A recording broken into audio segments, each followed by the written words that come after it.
And we're live. This is Julian Jean-Pierre from the Royal St.Lucian Seamoss Company, and it's let's talk about Seamoss.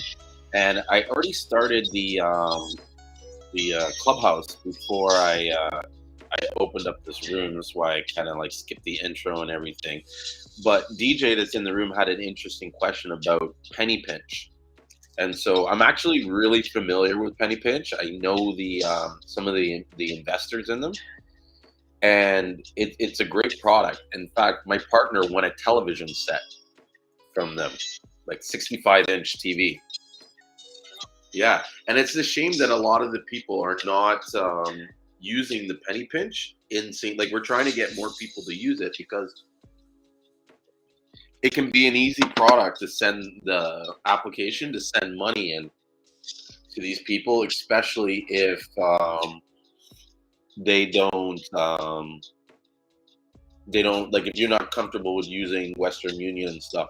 But the problem with penny pinch right now is that it's just so new that, like you said, that you're it's not easy to download for some people because not everybody has good Wi-Fi, and then also there's not a lot of places that you can use to pay the money, and withdrawing it to your account for a St. Lucian is a little difficult. And so that's why they tend to not use it. But hopefully, you'll get people who use it like more. But if anything, like I put you in touch with that guy on Instagram, Boss Seamoss, DJ. Yeah, we've been going back and forth, so hopefully we will come to a decent conclusion on Yeah, how to resolve my issue. yeah. I think it's just a matter of seeing if you have what you want. You mentioned to him that you know me or no? Yeah, no, I told him exactly who I got it from, how I got his information from. We've been going back and forth, playing phone tag, message tag, whatever. So I'm confident that something is going to give before, the end of the, whatever. Well, Before it's all over. mm, I'm not too stressed about it because I intended to spend it on something St. related as the products that I get. So eventually, someone will put my money. yeah, exactly. Someone's gonna take penny pinch. You know what I mean? But at the very least, if you don't find anyone, let me know because I have penny pinch, and so you can transfer the money to me, and I can figure out a way to get the money to you, or you can buy some CMOS off me. No, I don't mind. I don't mind just buying this much because the intended purpose of that money was to purchase products and supplies. Yeah. It's just that the person who originally told me about the penny pinch, by the time I got it set up and then I reached back out, they was like, "Oh, we're not doing it anymore, blah, blah, blah." And I'm like, "Well, okay, you're not the solution that I know, so Yeah. whatever." And then 3 months later, Yes. That's how it happens. You know what I mean? yeah, And so the right person is gonna get my money with the right product. I'm not really. I don't stress about things too much because 2 cheers and a birthday. cool. Yeah, man. We're trying to push it though. We think it's a good thing for the farmers to have, and it's like in some ways we want to try and set ourselves up as a merchant on penny pinch, so that when we go to pay them for the CMOS, we can just send them the money electronically, and it saves us having to carry cash on us. Because that's something that's, in fact, I don't even think my partner carries cash on him for that specific purpose because he doesn't want to have any issues. It's a safe country, but it's not a safe country. You know what I mean? Like just like any city, if they know you got money, things tend to happen. So this is what I mean. You know what I mean? Like I love St. Lucia, and fuck. What can I say? I know this that I don't want to speak on it too much, but the violence is getting a little. I mean, I don't want to even say a little. It's getting out of hand in the community. Huh? It's getting kind of American level of violence. Yeah. Yeah, like I haven't had so many people I know die in there through violence.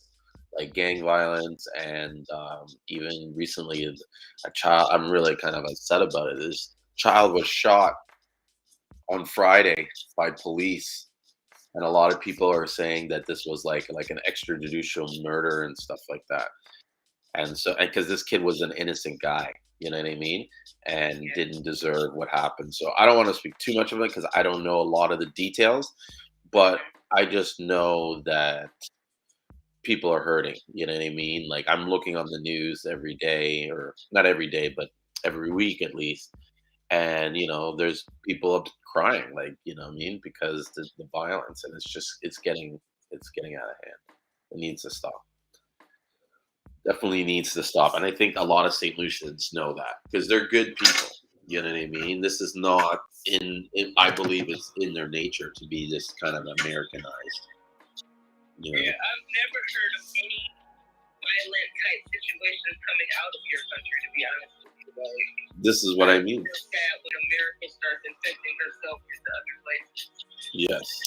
And it happens with the TV and stuff. And like I remember, I'm really connected with Bermuda. And I remember Bermuda was like a super, super safe place. And then they introduced BET, Yep. and I would go, yeah, and I would go to people's houses, and they would be playing the music in the background and stuff like that, and it's just like, you see the level of violence like increase and stuff. But anyways, let's get back to CMOS. We could talk about gun violence. Safer subject. Yeah. So Roxanne is asking a question here. So, question on a nutritional level: what is the main difference between sea moss and seaweed? None. Sea moss is seaweed. They're both in the same. It's just that for whatever reason, they've decided to call certain species of seaweeds sea moss, which is like Chondrus crispus, Garcilaria, Euchinima, Capaciva, Averez. There's a few other. There's like maybe about like 100 species, to be honest with you, that would fall under the sea moss kind of like category. But there's no real sort of like, I don't know. I mean, I guess I gotta have to look that up more to see why they call certain seaweeds sea mosses, and then other certain seaweeds just seaweeds. It's I don't really have the straight answer, but I do know that they're the same, and so I hope that answers the question. Um, yeah. Hey, Yusuf, how's it going? Chilling, looking at the football game. Well, yeah. These are the playoffs, right? Yeah, this was the last game of the playoffs, so next is the Super Bowl. Yeah. And so, is it the Bengals and so? I don't follow sports, so Yeah, that's shoot. the Bengals and the Rams. Yeah. I watch football, but I don't really care for the teams. I just like watching the plays. You know what I mean? So it doesn't really matter which Yeah, team I'm watching. I just like watching how they, because they're like it's like war, and how they sort of push the ball back and forth between the opposite sides. It's interesting. But I'm so out of touch. Like when it comes to basketball, I know absolutely nothing. oh yeah, me either. I don't know absolutely nothing about basketball. Yeah. I used to look at it when Jordan played for the Bulls, but after that, I didn't look at basketball anymore. But I'm not really like into football. Football, I'll look at it, Hmm. but I like track and field. I like the Olympics.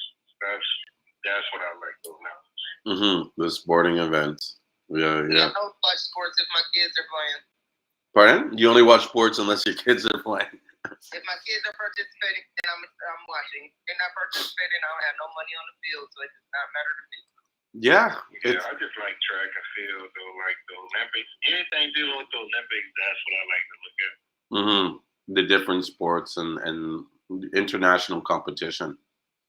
Yeah, this is different. I like that. And then I used to run. I used to do track and field and stuff, so I'm still kind of into it. Well, my at my church, right? I don't know. Have you ever heard of the player Tristan Thompson? Yeah. Yeah. So his mom goes to, huh? He got a baby by that Kardashian. Yeah. So his mom goes to my church, and one time, like early in the beginning when I started going, it was back when like the Cavaliers were going for the champion. So she's like got this shirt, something about Tristan Thompson, like go for Tristan, and I'm like, who's Tristan Thompson? And she gave me this look like, what the fuck? Like, are you seriously asking me that question? And I look, you know what I mean? Like she gave that kind of look, right? Like, you serious? And I'm like, yeah, who's it? And she's like, oh, you don't watch basketball? And I'm like, no. And she's like, then she tells me, oh, this is my son. He's in the Cavaliers, blah, blah. And I was like, I had no idea. And then I met him for a fundraiser once. Really nice guy. But that's how clueless I was for, like, I have no idea. Like any, even on the Raptors, I think the only time I noticed like any players or learned about them is when I was like when they were in the championship, and it was hard not to like everybody's talking Oh, about. the Raptors is a team from there, right? Yeah, for Toronto, we won the champion one year. Yeah. Yeah, and the Yeah, whole y'all won not last, but the one. just before COVID. Yeah. So 2019, they went. The whole city went bananas. Like it was crazy how insane they went. Like the whole city was just like on fire. Like it was crazy. Like I remember being on the. That's how y'all got an NBA team. We have a good NBA team. We're usually high up. From what my brother told me, I learned this when they were in the champions. We're in the East Conference or something like that, Eastern Conference. We're usually in the top, but we always like. Raptors first came in when they first made the team. I hated them. Back in the 90s. Yeah, I did not like it, man. It was too good. Vince Carter and stuff. I remember Vince. Everybody's going crazy over Vince. But, you know. But, so what town are you in? What town are you in? Oh, I'm home right now. Oh, you got home. Nice. Yeah. Cool. Me too. It's cold up here. It's still a lot of snow. Yeah, some of that snow. Not too much snow. Like I wouldn't even go outside. But it's supposed to have a storm coming up there. I don't know if it came. I don't know if it's gonna hit Canada, but it's gonna hit New York, Maine, Virginia. It's gonna hit up everything up there. I don't know if it's already passed or what. I hope it's passed because we can't deal with another storm. We have so much snow, it's crazy. And I bet you there isn't another storm because we just started like removing the snow off the streets. Yeah, I'm surprised Buffalo ain't get hit up. Yeah. I'm sure they're gonna get hit up because Buffalo down, up there in New York, they get it the worst out of everybody. Well, all this just makes me want to go to St. Lucia so bad. And like the other day, my partner messages me, does a video call, and his wife is making like fried bakes, which I love fried bakes. So they were making fried bakes, cocoa tea, and fried chicken. Oh, Yeah. I know you guys are vegans. Most of the people that watch this are vegans. Probably get turned off, but I'm not. the I'm vegetarian, but no, I'm not vegan. I don't eat meat, but I'm not vegan. The chicken is very good, and down there, and with the fry, they fry it a certain way, and then what they do is they put the bakes, and then they'll take ketchup and hot sauce and mix it together. Like they'll kind of like spread a little bit of ketchup on it, and then a little bit of hot sauce, and oh my god, the combination is phenomenal. With the sweet bake, the bake is kind of like a donut, like a firmer donut. Like it's it's kind of like it's like almost like a sweet bun because it's kind of like some of them make it fluffy and stuff. I love it when they open it up and they put saltfish in it. saltfish and bakes is amazing. Yeah, I love that. Love it, love it, love it, love it. So, what else is new? What's going on? Not much, man. Getting ready to switch to this other company. Work for this other company. Yeah, you were saying that last time. You weren't really happy with the last guys. Yeah. Try to start something, a few things so I won't have to work as much. You know, trying to put all my money into a few things. You know, just so I won't have to work. You know, I'm trying to build a few websites. I got everything covered. I have different manufacturing companies and stuff like that that make everything. So I'm going to work with a few people to design a few things, and hopefully I can get it up and running. Mm-hmm. Well, I hope you do well with that. You know what I mean? I actually started something new that I think is really cool, and I'm going to figure out a way to, I don't know, promote it better. But I started offering half-an-hour coaching calls. Yeah. All right. So I put up the link there, and I basically said, you know, um, schedule a time with me. I'm using Calendly, right? The schedule, and you set up a half an hour, and so far it's been really good. Like I really enjoy the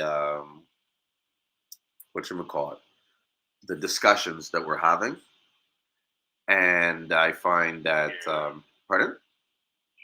Oh, no, I'm listening. Yeah, you're listening. Yeah. So yeah, the discussions that we're having with the different people, and I'm getting like a wide range of people calling me. So it's not just customers, but it's actually like suppliers and stuff from like say Jamaica and stuff, and they're looking for ideas on how to you know um, capture the foreign market. How do they ship to the States? You know what I mean? That's been a really big question, and I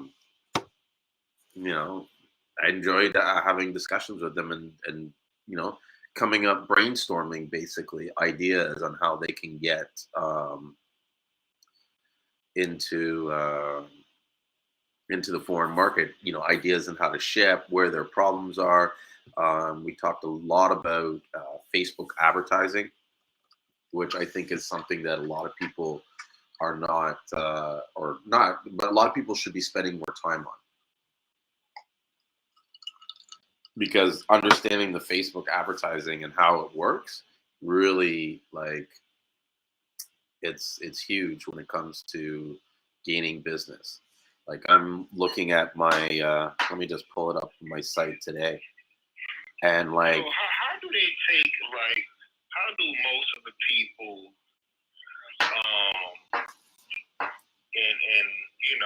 overseas, how do they take payments? Because I notice that's the hardest thing, and it a lot is. of people don't trust Western Union. They don't trust different apps or different programs, whatever it is, as far as transferring money, because it's once they get your money, it's gone. Mm-hmm. And it's it's nothing. So Mm-hmm. it's you're not, you have no way to get your money back. It's nothing, Mm-hmm. And they need something as far as seasoning. Well, you need something set up, I guess, what is it? Alibaba, where if you buy some, your money is, if you don't, it's basically I forgot what it's called. Like escrow. But it's if you buy something, if you don't get your product, they'll give you your money back. Yeah, sort of like with PayPal. They'll give all your money back. If but I noticed buying overseas, I don't like to buy from certain places because your money, once you transfer your money, it's gone. Mm-hmm. So like you get gypped a lot. Oh yeah. So yeah, it's an interesting question. Lots of people are doing different ways to set. The main one is Western Union, but then there's also like, some people get in those countries they get what's the word I'm looking for? Creative, and they'll get someone who they know in the States to open them up a Cash App or a PayPal account, But what? You said a Cash App? Yeah, they'll have a Cash App or a Vimo. I've seen some of them that have Vimo and stuff like that. Even Kevin would have whatchamacallit. He had PayPal. Sorry? You go in and out. No. I was saying even Kevin, he accepted PayPal. And what he did was he had a girl that took the funds and would send it to him. And I think she would take it and send it. He did do Cash App. Mm-hmm. Or PayPal, one of them. PayPal, Cash App. Yeah.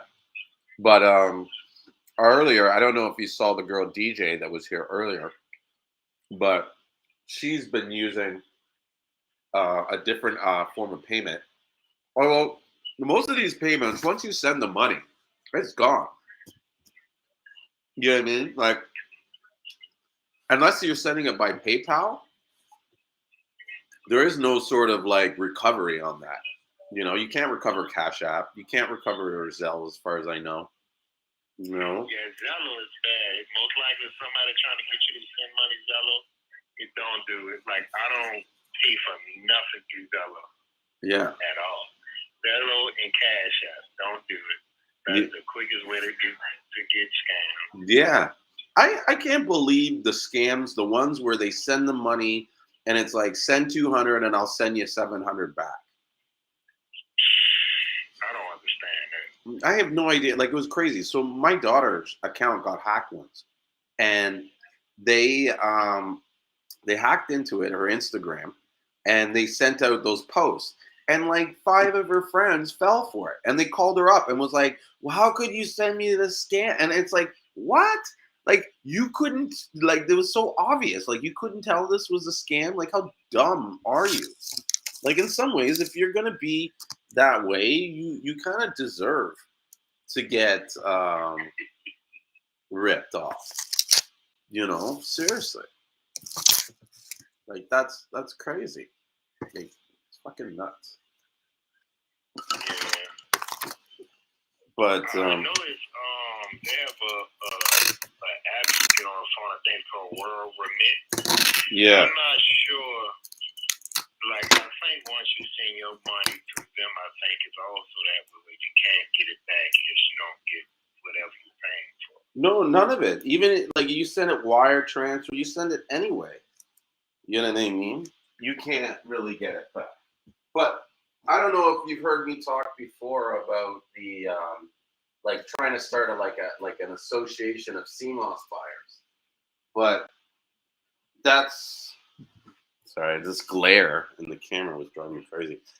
That's one of the things, one of the ideas that I have on creating this association, and I don't think it's going to start right away, but in the end, like eventually when it's kind of up and running and like how it's supposed to be, I wanted to have it so that there's a list of approved vendors. And when you deal with these approved vendors, if you're not comfortable with doing business with them, you can run the payment through like an escrow service, where the association would hold on to the money until the Seamoss is cleared, and it's good. You explain it just like Alibaba does. Mm-hmm. And so it would be kind of like how Alibaba is, because what Alibaba is and AliExpress and that, it's basically a platform where all these people come in, these companies that are selling, and you have to, register with them. So you have to meet a certain amount of criteria and stuff, and then they handle all the processing and payments for these different sellers. you know. Yeah. So, and then we could go in and sort of have a control, because you need some kind of clearing area to sort of hold the payments, or some kind of holding area to hold the payment until the person kind of clears it. But someone in the middle to verify it as it goes in between. Yeah. But if that can be accomplished, I think it would be a huge win. You know what I mean? And it would be something where those that, how do I put it? It's almost like, in order to get on into the association, you're going to have to meet a certain level of professionalism. And so it's going to push all these people to make sure that they're sending good CMOS, and that they're sending it regularly. And as Yeah. that, pardon? I say yeah. Yeah. Yes. Yeah. Like that's exactly how like the other websites do. Like they go see if they have like a warehouse stores and things. See how they how they package the stuff. Yeah. And so as that confidence starts becoming stabilized, like, part of the reason why people are afraid or have this fear is because people are getting ripped off. Enough people are getting ripped off that people are hearing about it, right? People are always going to get ripped off, right? But if you reduce the level of the amount of people getting ripped off, then most, like, how do I say it? It's not going to create the image in the market that everybody is someone to be, you know what I mean, questioned. And so in some ways, it's hopefully it's going to create an environment or an ecosystem where everybody's just going to play smart, because, you know, I trust you, you trust me, because we're all, mutually in a benefit. You know what I mean? Because I don't understand why these guys do it in the first place. Because you work so hard to get this scam, and it's like a one-time deal. Yeah, they work hard too. Yeah, One-time deal. That's it, and you got to But repeat. you'll be surprised. You'll be surprised. They get about 20 people. Yeah, yeah, but it's like you work so hard for that, and it's never a repeat. And in any business, the money's in the repeat. You know what I mean? The more that person repeats with you, the more money you're making, because you're not spending money to acquire that person or nurture that person. You know? Do you have any knowledge about capsules? You've never made any capsules, right? About what? Capsules, like Seamoss capsules. Capsules? Yeah. I noticed, like, when I see Seamoss, like, pill form, it's not capsules. It's always pressed. It's dried and it's pressed. And one company that can make Seamoss pills, not the Gossalar, but the kind of descriptions is Star Wars Botanicals. They'll make whatever kind of pills you want. You tell them what you want and how much, and they can mass produce it for you. Now that one company that really sticks to like everything natural. Like they don't stay away from that. What's the name of the company? Star West Botanicals. Star West what? Botanicals? Star West Botanicals. Botanicals, okay. Botanicals, yeah, and that, but they only use kind of descriptions. Like they can make the tablets. You know. They make tablets? They make tablets, not pills? Yeah, it's the pills, but it's like it's compressed. I'm just saying tablets, pills. I figured that was all the same. I don't know, but it's like they're kind of like big. I guess you can get whatever size you want, but how they do their pills, it's not capsules, so it's just pressed. How they do their pills is real good. You know, and most people go through them to get the pills pressed. You know, but that's like the only company. But I don't know any companies or anybody who deals with the Gossalar like powder. And that'll be something real good to make that one out of powder or a little tablets or whatever. That'll be real good. So Matthew, that was asking the question, his question was this: does anybody know who does capsules or anybody who does capsules have any tips on packaging? I'm doing it by hand with a capsule maker. I can make 375 a time. It takes some time. Is there a better method? Is there a time efficient method that isn't cost prohibitive? Yeah, I probably know a company. Let me see, because I just found this company. I think it's called Capsule Corp. Because you almost need like a white label capsule maker.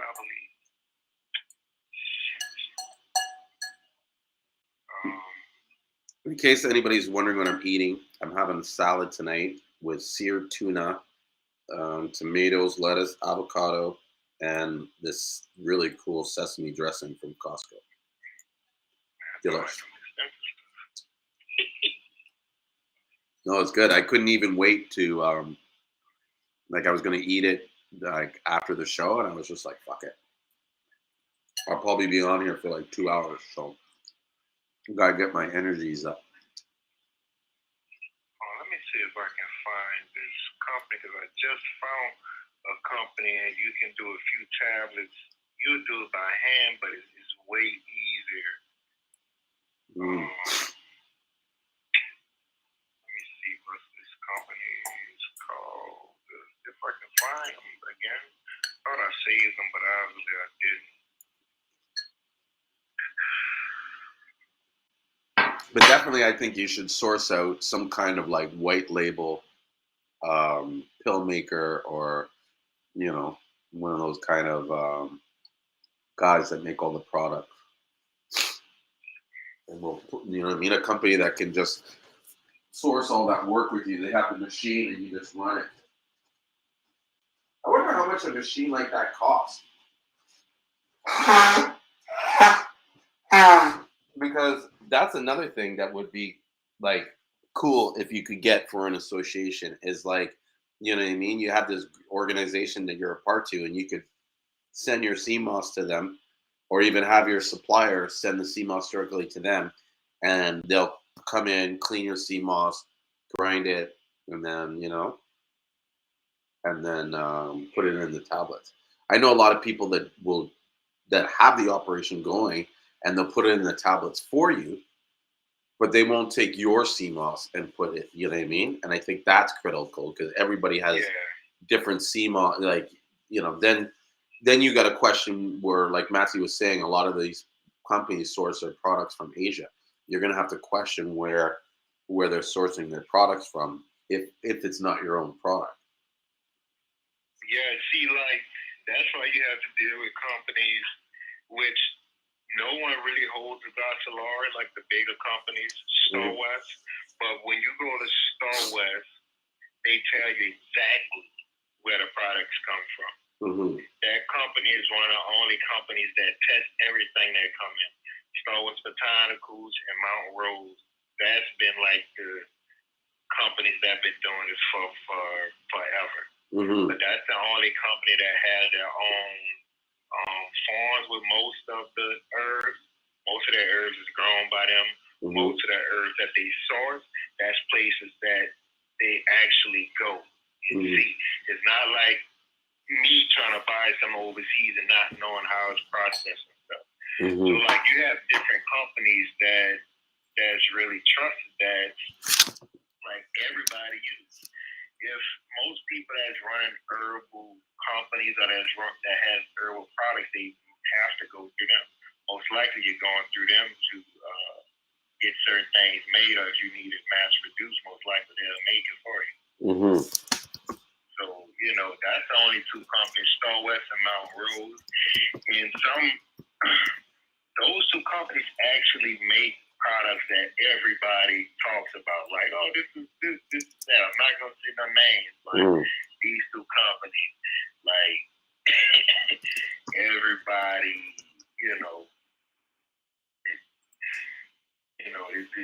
they make a lot of products, basically. Star Wars Botanicals and Mount Rose, like a lot of products, because they do private label. Like, that's the only company I would like trust. As far as make tablets and things. But like Solar, like nobody does that. Like, hey, bro. Yeah. You might as well start. I mean, you can get like a grinders and things that can make the Seamoss out of powder. Plus, you can get the things that compress the powder into tablets and things. Mm-hmm. Right? They sell that type of stuff on AliExpress. Mm-hmm. So we've been all over about this powder, right? And that's part of the reason why we haven't done it, because we really couldn't make up our mind on how we want to do it. But I think the way we're going to end up doing it, at least for now, is we're going to end up having a company that my partner is associated with in St. Lucia sell us, supply us with the powdered Seamoss, because I don't know, he sourced out the powders. These guys, I'm not sure what they're doing, but it is it's reported to be the best powdered Seamoss on the island. Yeah. It's really fine consistency with like absolutely like no salt taste and stuff like that. So I do. He's gonna send some samples for us to try soon, but I was speaking to him recently, and he kind of said to me, "I want you to start letting people know about this stuff." And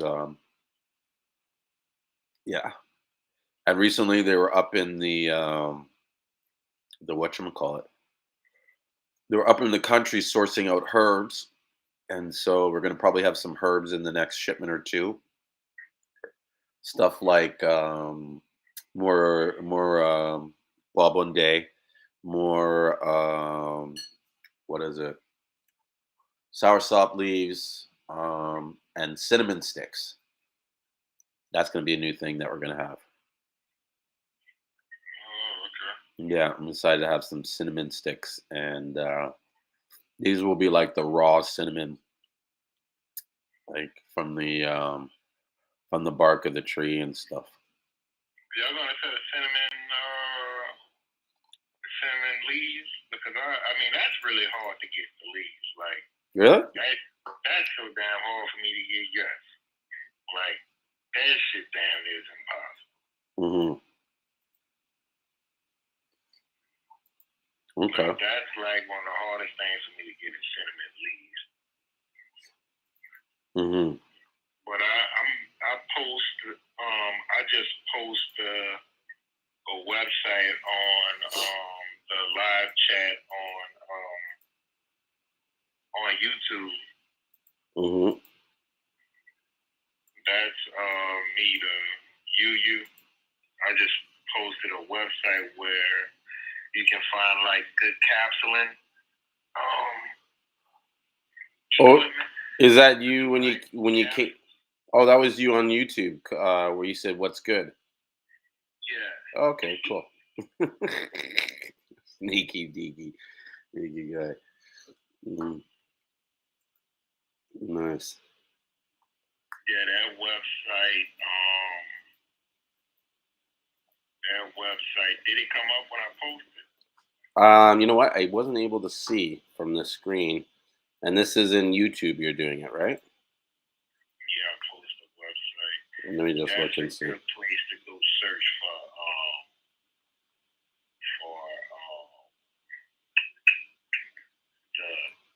the little capsule machines. Mm-hmm.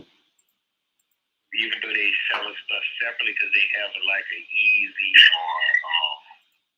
tray that you put on a capsule machine where it's like easy load. It's really easy. If you look at both of the videos they have, it's real easy. Mm-hmm. So yeah, I don't think I see the link. I didn't post it, but I do see a comment that Matt said. He said, "I don't trust that. I wash, dehydrate my own. I use a mix of Condorus and Garcilaria. I have a mill to grind it.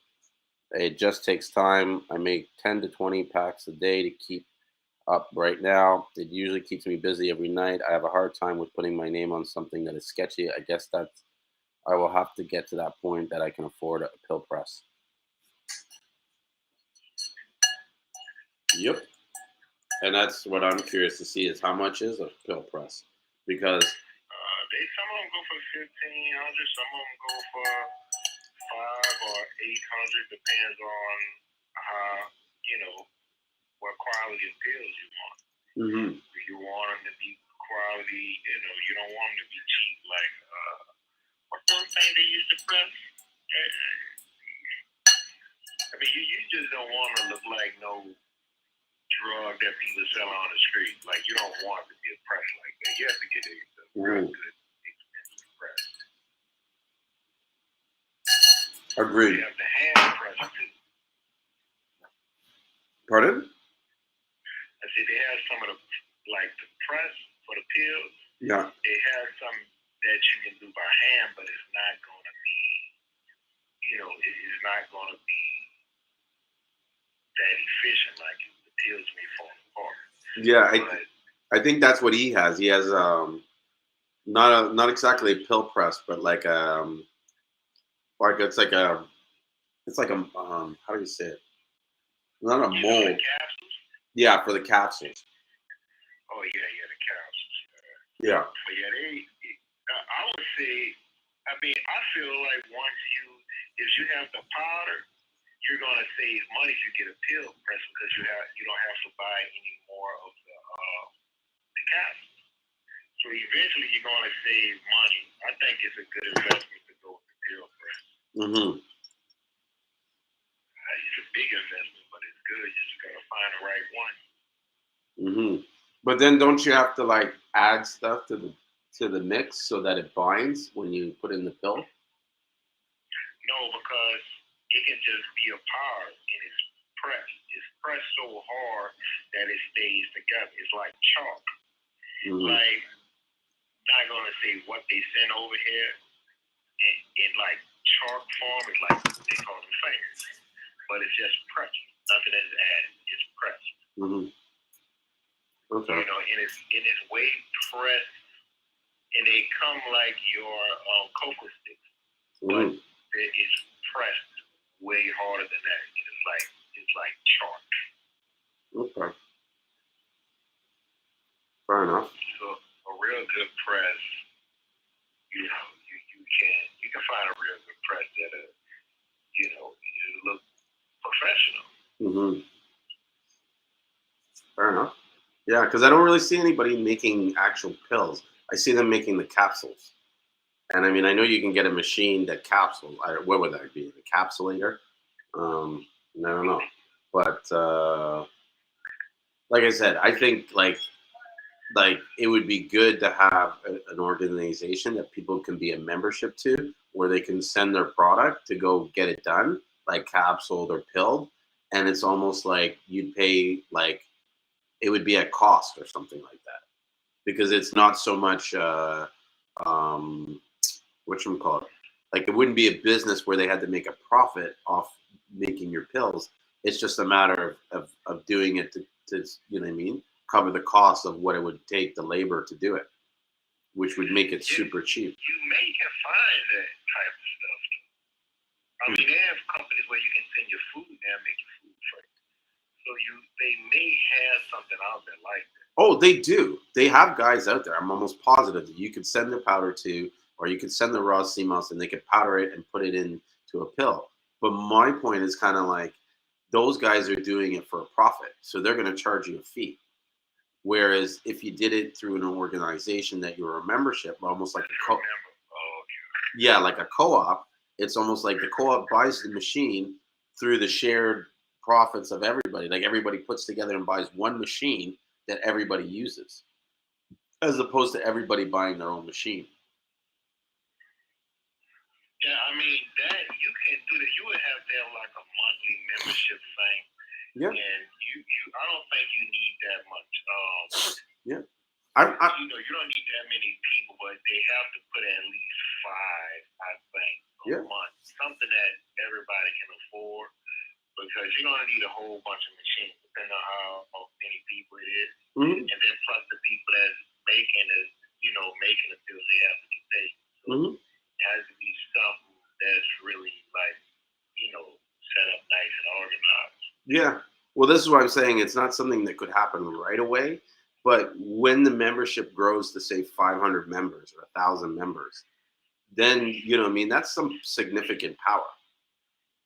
You know what I mean? And there's enough people in this industry that you could form an organization where everybody's pooling their resources and 500. And I know this: if I had a group of 500 people that were sort of like under one umbrella, the kind of deals that I could go to a company and negotiate, amazing. Yeah, because it's like, you know what I mean. They'll be salivating to get at a group of people, you know, that many people, and do business with them. That you can get stuff cheap. Like I would go to UPS and say, okay, you know, the combined shipping of all of us together is probably a million. You know what I mean? Give us a deal. Or what about bottles? Imagine we all pooled together and bought a container of bottles from China, and we were shipping those containers. You know what I mean? Every 6 months, a new shipment of containers were getting in, so that it's almost like, you know what I mean? You need bottles, you just call your guy and they ship it to you, and you're paying costs for the bottles. Yeah. You know what I mean? You know, we can even go and get fancier bottles or special designs shipped in and stuff like that. That's where I see it. Even putting together, building like a marketing company and having an in-house design and marketing company. So imagine you're a member and you can go and make a phone call or shoot an email and say, I need some labels designed. And there'll be a team of designers that are familiar with proper label container sizes and all that kind of shit. And they'll sit on the phone with you and be like, oh, okay, do you want to look like this? You want to look like that? Da, da, da, da, da. No problem. And then boom, bam, they design it. You know what I mean? It's possible. I mean, that's what happens at my office, right? We, as an agent, put this fee into our brokerage, and they give us all these services. We have training. We have the in-house design team. We have people that like write all our offers and stuff like that. Do you know what I mean? Like, I don't lift my finger to do half the shit that normal agents do. No, dude, it's comical, and I laugh at some of them when they go, oh, I gotta go write an offer. I'm like, you write your offers? Like, you serious?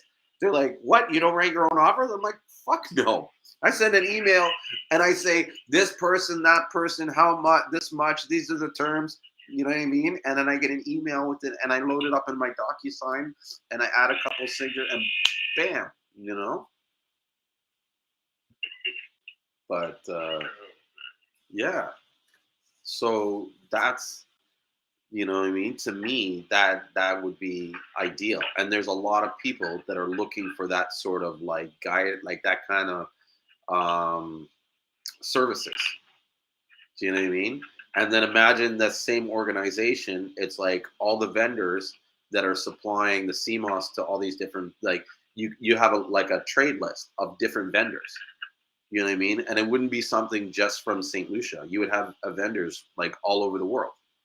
And so you're working in Africa, you can apply to us to be a vendor. You have to meet certain, criteria. You got to send us your ID, let us know who you are, that kind of thing. And that adds a layer of safety and security to the buyer. You know what I mean?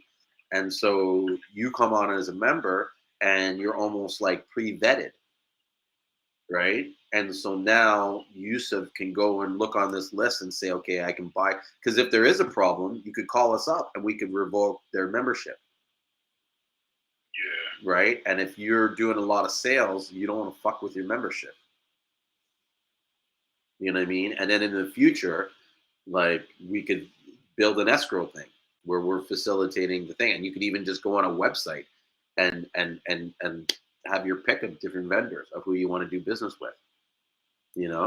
And it might even be possible. I know this is thinking crazy, but it's like if it becomes stable enough, these sellers can start shipping their products to a warehouse, and there's, you know what I mean? Instead of you having to buy the Seamoss from them directly yeah, they send it to. It's basically they shipping their stuff to a warehouse. and it's basically be something like how Amazon does. Yeah, or Amazon holds a lot of product, and you buy from them, and they ship it to you. You don't buy directly from that the person. shipper, the seller all the time. Yeah. So it's kind of like Amazon, but it would be more like the association. Not exactly like, but Yeah. It's like the association could act as a third party logistics. And so you as a because here's the thing, if you're going to create this association, you almost have to create it on both, like to benefit the buyers and the sellers. And so as a seller, you could go in and send your Seamoss to the place. They'll receive it, verify it, check it. Fuck, who knows? In the future, it could even be tested. And then now your Seamoss is legit. You know what I mean? And then your customers, you can say to them, okay, give me your information, and yes, Matthew, like a form of drop shipping. And I'm telling you, dude, it works great. Like I do a lot of drop shipping for customers, and what happens is some of them even just send me money, and I have it there. And when they get an order, they say, okay, ship this Seamoss to this person. Because when they send me that money, I almost lock in that Seamoss. Like you bought that Seamoss from me. You know what I mean? Now you just got to tell me where to deliver it, and I'll hold it until you tell me when and where to deliver it. And so that's what they do. They just call me and say, okay, ship 10 pounds to this person, ship 5 pounds to that person. Boom, bam. You know. And so that's something that the association could handle. And because one of the and it's cool that I'm having these meetings, like these how do you say it? These coach. I don't want to call them coaching sessions. There's no more coaching. It's more like brainstorming sessions with these other suppliers, because I see and hear the challenges that they have. And one of the major ones is that really directly as a farmer, or like a seller, or like a on the islands, in any of these islands, it's very difficult for them to sell less than 10 pounds. But that's where the majority of the higher profits are. Do you know what I mean? And so they're getting killed on the shipping. You know what I mean? It's almost like people are turned off because of that. But if they could do, sorry. Basically, you drop ship from people. They buy it. How do you do that? How do I do that? So I do it in different ways. Like there's no one set arrangement that I have with one person, like with everybody. So some people send me money and they say, I want to buy, X amount of pounds, hold it for me, and I'll tell you where I want it shipped. And then they'll do that, and then I'll charge them for the shipping. You know what I mean? Plus a little bit of the handling fee for the boxes and stuff like that. There's other people that it's like they just call me up and say, okay, and a lot of times these are good, like they're people that they'll buy, say, 20 pounds off me, but they'll call me and say, hey, I got a 15-pound order. Can you deliver it to this, and that? I'll send you the money. Because the time it takes for me to ship that to them and then ship it out to someone else, it's just like, why pay the double shipping charges and the extra few days when I can ship it right to them? And when I ship it to them, I put all their information on the label. So the only way you could figure out that it came from me is by the address that it was shipped from. And that I can't get around. Yeah, just look at the track. Yeah, the location. But you would only know the location. You know what I mean? Like 434 Birchmount. But you know what I mean? And even when I ship my labels, I just put Canada Warehouse on it. We don't put our company name. Although I think I should change that.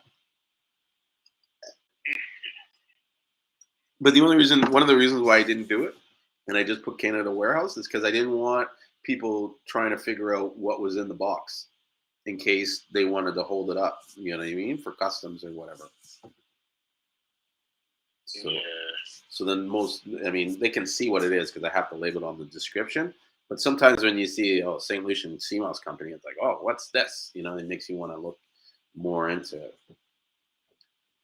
But those are some of the ideas and the vision of this Seamoss association I have. It's just I'm stuck at the challenge of how do I get the ball rolling? Like, how do I start it? Do you know what I mean? And what do I have in the first phase? Because it's obvious I can't make all this stuff happen overnight. So it's almost like I need to sit down and develop like a roadmap. Okay, we're gonna start with this, and when we accomplish this, we'll go to this, and we'll go to that, and you know what I mean? Yeah, you just need people in place to Mm-hmm. do that. Like you got to find the right people to be in place. Yeah. And you may need just little warehouses here and there. Mm-hmm. You know, not even warehouses. You're just gonna need like storage facilities, I guess. You can find like commercial store facilities anywhere, like they have them down here. But you know, I mean, I wouldn't know how you would run it from there, but you know, at least having warehouses in different places, like you said, you have one in Georgia, right? Mm-hmm. Yeah, like that's that's good because you can ship from anywhere, no matter where you're at. So I mean, that's the only way I can kind of see the shipping be easy, or I see what's this company I buy my juice from? Press Juicery, I think that's what it's called. They have different like warehouses, I would say, different stores. Depending on where you're at, they send it from the store that's closest to you because it only takes 2 days to get to you. Mm-hmm. Yeah, because it has to be whatchamacallit. It has to be quick because otherwise it's going to spoil. Right? Yeah, and I get it from them all the time because the main place is in California. Mm-hmm. But when they ship it to me, it can come from Florida, it can come from Tennessee, it can come from Texas, it can come from multiple places. So I was trying to figure out how they get it to me so fast. But that's probably also like they have to have these multiple locations in order, because it's almost like they have to make the juice and ship it out that day. You know what I mean? And so if they had to do it all from one location like California, it might take too long to get to you, or they could probably only ship out on a certain day to make sure it arrives to you on time and doesn't, you know what I mean, stay in transport. You know, be curious to see how their business model works. You know what I mean, when it comes to that sort of deployment. But I know like in like Atlanta, like I can get it anywhere in the country in 2 days or 3 days, you know? Yeah. So T Mathers keeps asking, he wants to know why we're talking about Seamoss. And yes, we're talking about eating seaweed. And Seamoss, just so you know, is an algae. It's a superfood. It has lots of vitamins and nutrients, high in potassium, magnesium, phosphorus, zinc, iron, and a lot of the building blocks that you need, different amino acids and stuff like that for good bodily function. So I recommend, like, you know, we could talk forever about what is Seamoss and the benefits of Seamoss, but I recommend you spend a little time researching it on Google and reading a little bit about the algae. The kinds of algae that we eat or like we're talking mostly about is the Seamoss that is considered, I think it's a red algae, right, Yusuf? Yeah, red or brown algae. Yeah. Well, the species you talk about. Yeah, so the ones we talk mostly about are the red ones, which is Garcilaria, Condorus crispus and stuff. The brown ones, I think, is like kelp, nori, and a few other ones that mostly I've never really talked too much about them. And what is the other one? Dulse. Yeah. Dulse, I think it's supposed to be really good. I haven't tried it yet, but yeah, and it's easy to learn about them.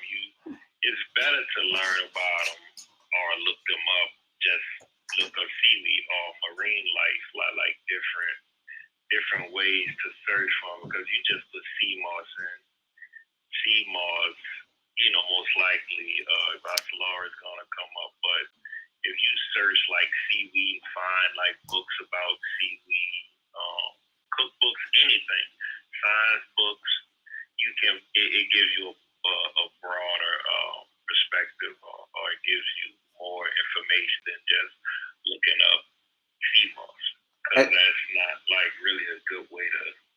I was just about to say that, and I think that's something that doesn't get mentioned a lot, is that when you try to look up Seamoss using the term Seamoss, you're not going to get a lot of good, accurate information.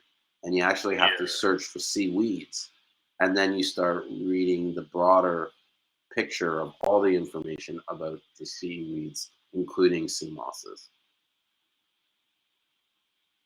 Yeah, so definitely do some searching on seaweeds. Yeah, and it's good to know the difference, because one is anabolic, like, and one is catabolic. It's two different things. Is that the difference between sea moss and seaweeds? No. Seamoss is seaweed. Like the difference between the two different types of seaweed that they call seamoss, like the chondrostricus and the gossalar. One is more like anabolic, one is more catabolic. It's not bad. Don't mean one's better. Doesn't mean one's not. They're two different things. You can't compare them. Like apple and orange, you can't compare them. But both are different. Both are good. But if I'm trying to lose weight, I'm going to use the gossalar because I know how to use it to lose weight.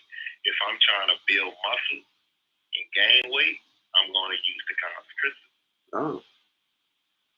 That's what I guess people are. That's the difference. Like, if I'm fasting, I'll use the gossalar, and then after I'm finished fasting, I'm trying to build muscle, I'll use the chondrostricus. Okay, I didn't know that. I mean, I've heard people say that, but I always thought that it was like just their opinion. You know what I mean? Like they didn't have any. But when you say like one is this type, one is that type, and that these types are traditionally like this, it makes sense. Interesting. Yeah, like it's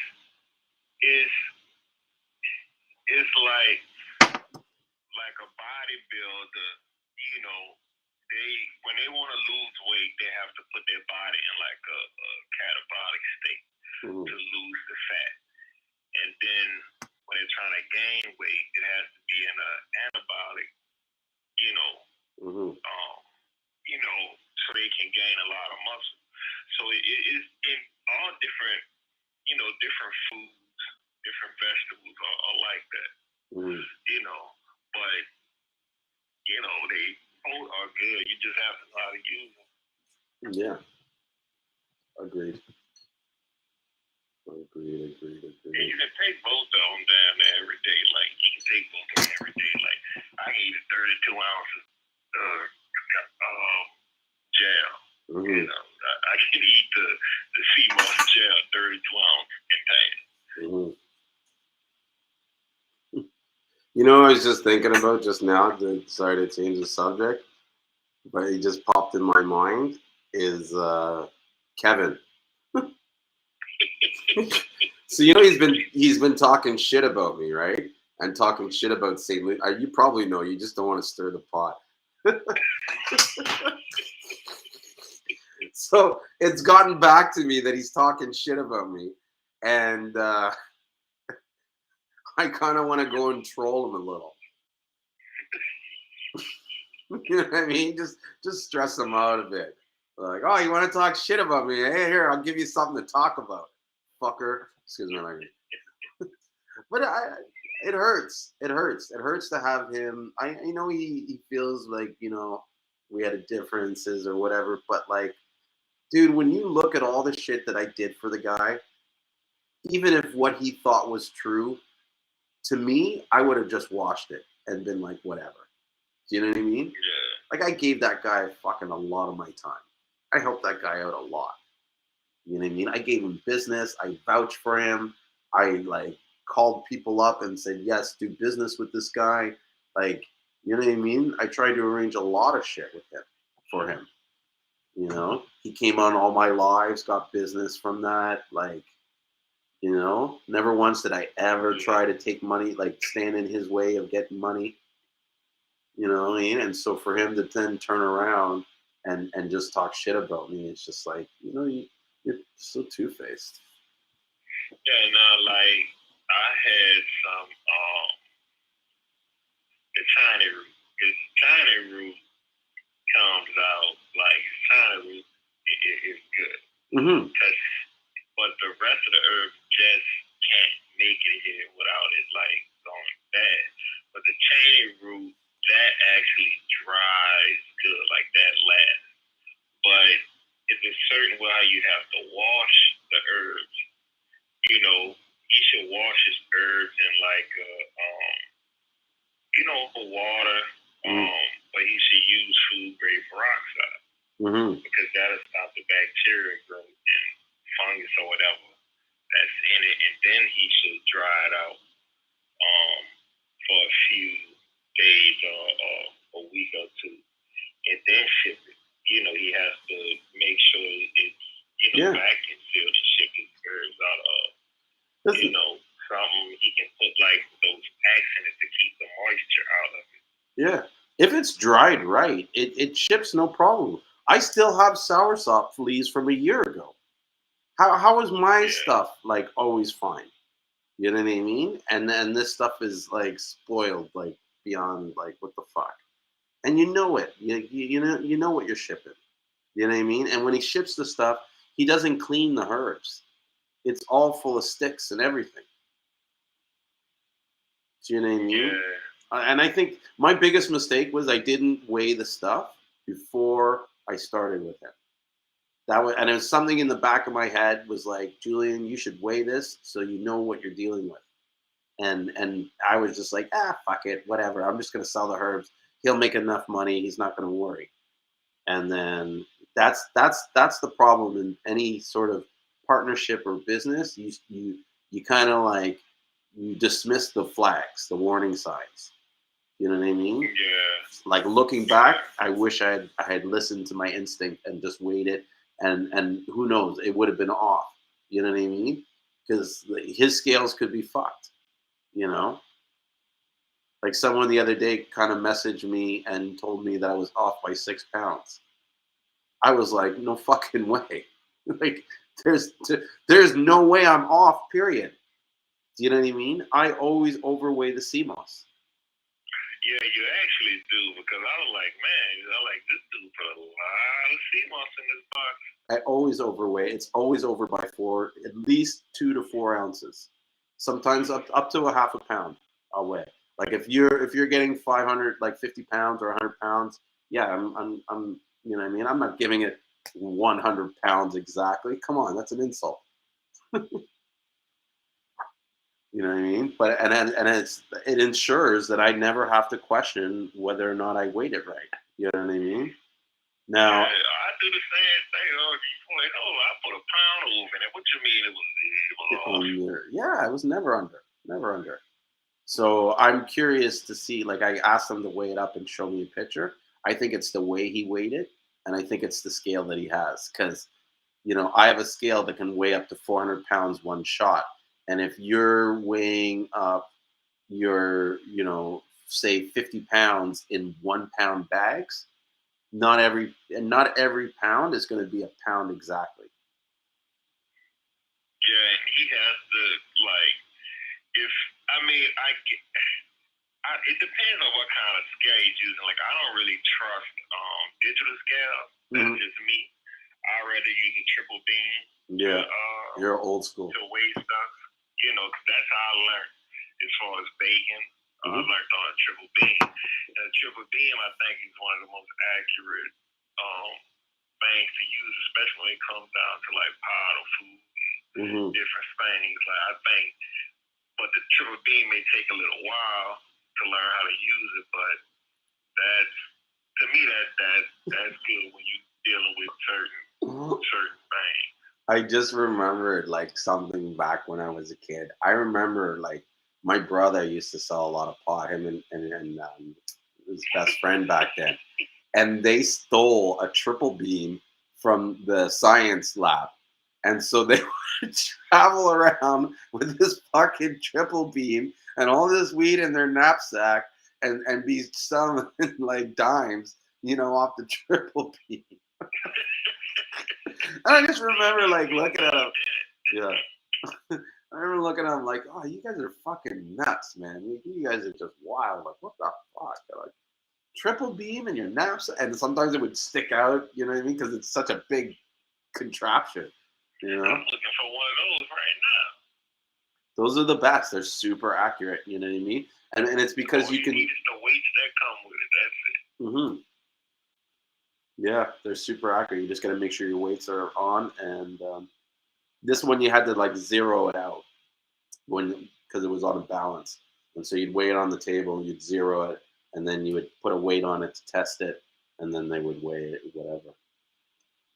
Good old triple beam.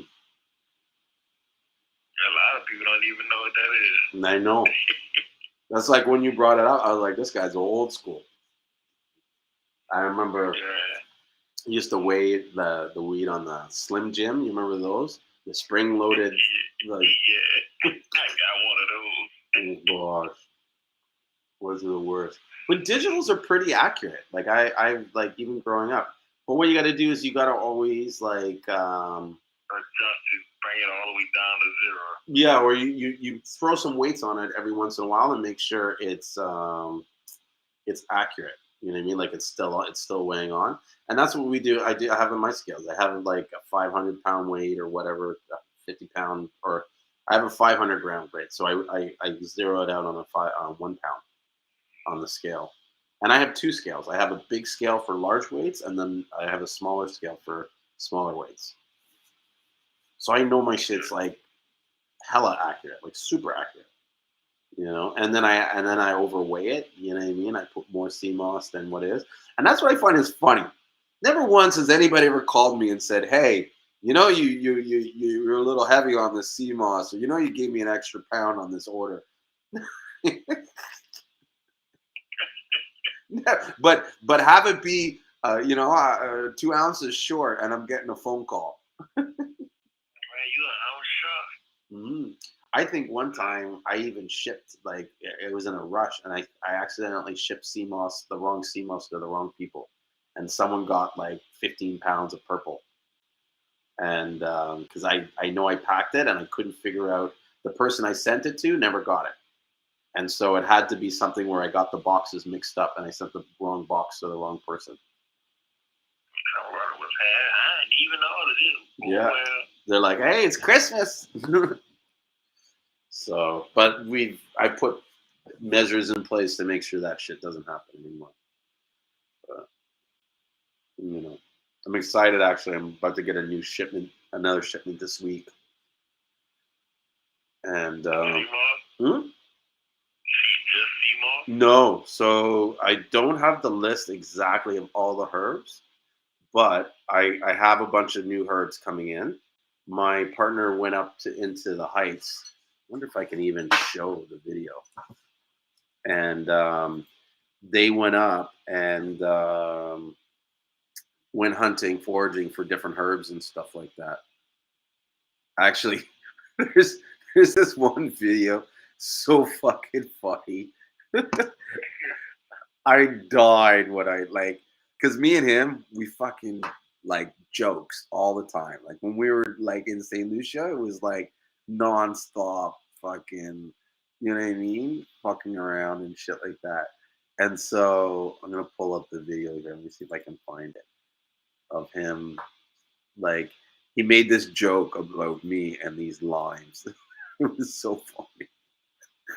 Like, it was so stupid that it was funny. Where is it? Is this the one? Yeah, so we are to the top. We are way up, way in the middle of nowhere. But pure vegetation and farming. We have big lemon trees. Lemon trees. We have coconuts. Short coconut tree. We have short coconut trees. Huh? Lots of houses. coconuts. That was lemon. True. Yeah, but that's not Yeah. for us. He'll say some other stuff. Cows. Yeah, Mr. Moon. But he's Honestly. up in the country. Mr. Moon. Huh? Down there, cows, bro, just roam everywhere. like Wow, we should really bring this sack for us to take some food. like they're in the middle of like No. yeah. So they're like in the middle of like heights in some jungle. I think they're on probably one of their family's land or something. Like where no one comes, and the cow's just sitting there. Like, what's up, bro? Yeah. It's so nice, sir. You have a pear tree. I'm one tree. Yeah, one. Yeah. Yeah. Is that good? Yeah, Coconut someone root? again. I've never. Listen, banana. Oh, fun. I'll ask him about that. He probably could get. When you go to next time you go to Mhm. no, see, that's when you go to Weird.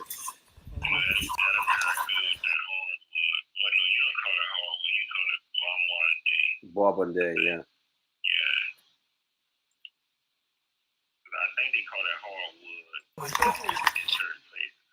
Mhm. At least coupe by like a lovely camera. Who like to sound cafe and stuff is to come watching of the man here though. I'm dying to learn Oh, that. listen. Who like to be Ah, let me hear about that. Pas comme quelque. Fais ça fort, donc. C'est... Who? Okay, I'll have to ask him.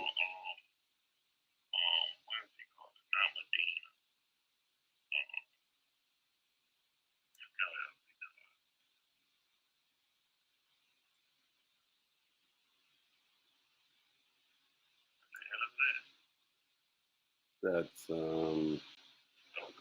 yeah, one lemon in the thing.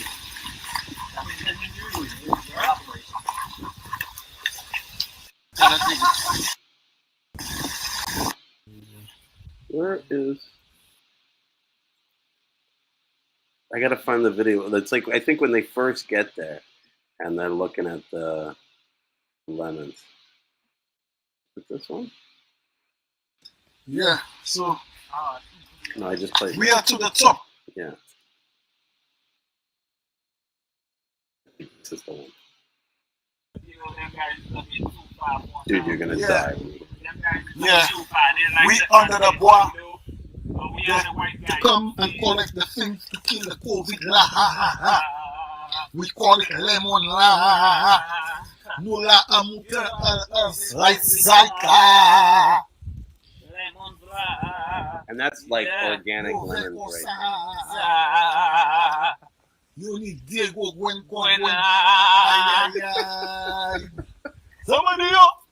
Any day when moon la, when man yesterday la. Watch this. Yo touch la. Yeah, those things look like Julian's balls. Yeah, Julian. Julian balls, man. Yeah. Woo, Julian balls. Julian balls. Julian balls. Oh, our battery is a bit low. Our battery is a bit low right now, man. What are you gonna do with that shit? You This gonna looks catch it? like Bro, when he said it, like I'm watching the video when he said that, I fucking it was so funny. I was just like, I had to watch it like 10 times because that's just so him. Like he knows like all these people are gonna be watching it, and he'll just slip that.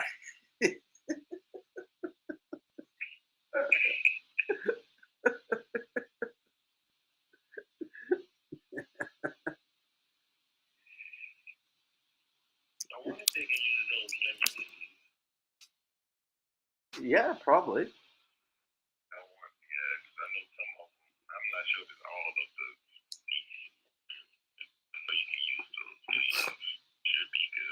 I'll ask him. What I'd like to try and like build down there is a way that we can like fine and dry all kinds of herbs and just package them up and stuff like that. And so like where you can have everything: lemon leaves, cinnamon leaves, This leaves, soursop leaves, bay leaves. We have it all. You know what I mean? But do they have jackfruit down there? I believe so. They have everything. Soursop too. Yep. Oh yeah, soursop everywhere, dude. I have a soursop tree in my backyard. And you like the fruit? Yeah. I barely eat them. Huh? You barely eat the fruit. Not too much. I eat the fruit. But here's the thing. It's so messy and sticky and stuff. I'll drink the juice. So what my dad will do is, and honestly, bro, he doesn't let me near that fucking tree. If he sees me like to the tree, what are you doing near the soursop tree? No, you know what I mean. So I'm not allowed to pick the fruit or any of that shit. And Are you able to send seeds from over there? I don't know. I'll have to ask him. I'll have to ask him. If you can dry out the soursop fruit, you can dry the fruit out itself. People will buy it as well. Mm-hmm. You know, I know I'll buy it, dry it out. You know? What do you mean? Like the soursop dried, like in a powder? No, just it can be the fruit, the inside of the fruit, just dry it out. It don't have to be turned to a pot. Okay. I just buy the pulp, just dry it out with a meat or the pulp, whatever they call it. I'll just use that dried out. I'll have to ask him. I'm pretty sure you could probably get that. But if you can send those lemon seeds and soursop. Yeah, those were. Yeah. The package is probably put in the Seamoss box. But you see. They all the bought seeds coming over there. But you see that there in the video, he's got the organic lemons. Yeah, that's what I was looking at. I was like, that was some lemon. I forgot what they called, but I saw different type of lemons. Those I saw those before. Mm-hmm. I know I'm showing this to you. They got some lemons that's kind of sweet too. Really? I wish I could have showed everybody the grapefruit. My uncle's, no, not the grapefruit. It was lemons. His lemons were like big, like grapefruit or bigger. Some of his lemons got like double the size of grapefruit. Mm-hmm. And I'm talking about it was like cantaloupe size, like all bigger. Wow. You know, and how he used to grow it, like I didn't understand how he used to grow them that big, but he had his little way how he used to trim the tree and things like that. His lemons would just grow huge. Like I'm talking about cantaloupe size and basketball size. Lemons, I used to always think that they were grapefruit, but they used to get so big, it wasn't just sour, it was bitter as well, like grapefruit. Mm-hmm. They get bitter. You know, as they get bigger, they get sour and bitter. Mm-hmm. I'm going to ask him when I see him, because I wonder if he's still growing like that. Mm-hmm. So apparently someone pointed out, corrected me in the video, it's sour orange. Those weren't lemons. And I think he's right, because my dad gets a lot of sour oranges. But the lemons down there look like the sour oranges where they're all wrinkled, and they don't look like the lemons up here. And so, but I know the sour oranges, they look like this. The lemons and the sour oranges look the same, except that the sour orange is more like an orange shape, where the lemon has more of a lemon shape. At least that's my experience. I could be wrong. But in the video that I'm showing here, they're actually going to go down to a water spring. Oh, you know what? He just found blue vervain just sitting in the wild. I remember he was talking about that while he was walking.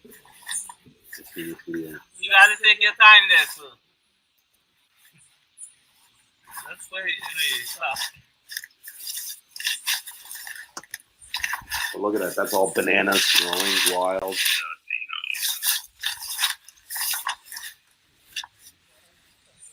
Did I miss the part where he showed the bees on there? Because we have a whole bunch of banana trees in the wall. We have a lot of banana trees there. Really? Yeah, they just grow everywhere. It's like that too in St.Lucian, or people will just grab a bunch when it's ripe.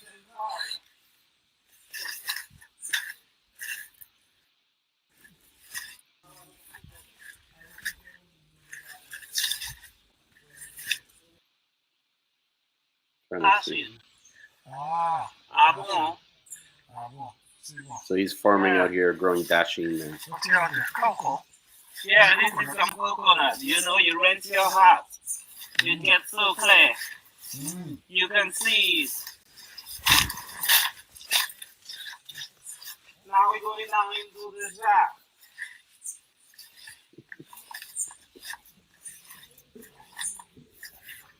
You gotta take your time there, sir.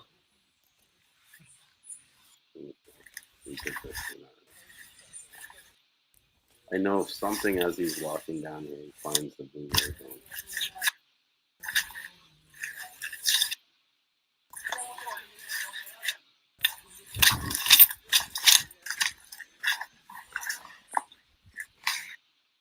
Yeah. Got some oranges. Yeah, there's a sour orange. And all this stuff is just growing wild out there. It's not like someone, maybe someone planted it years ago.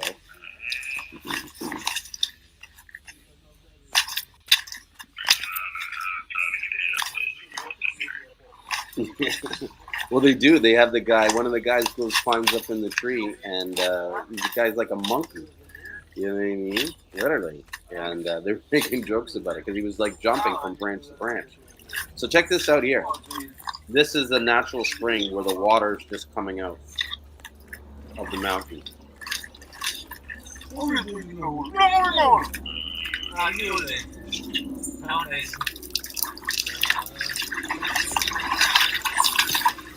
We have the water source. We have water coming from the rocks. See? Isn't that like that water is so rich in minerals and stuff?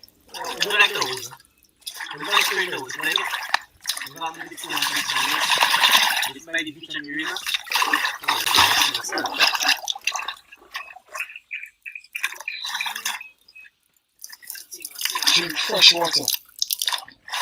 Fresh water. This is the life, bro. Fresh water. Give me some water to drink too. I have to drink some fresh water. You want to drink? No, yeah, I have to video taking your water. Yeah. Oh, okay, so I see the natural spring going down into the little water. Yeah. I see the little hole is the spring. Yeah, there's a little tiny, see where it is right there? That's where the water's coming up. And then the pools here, that's where the dirt is. But this is the fresh area. Yes. Pour it out. Make sure. Pour it out. No, pour it out. But I think that's fresh there. Okay. Yeah. Come on, that's the freshest. You really have nothing in it. Look at that. Yeah. Oh. Seamoss? Oh.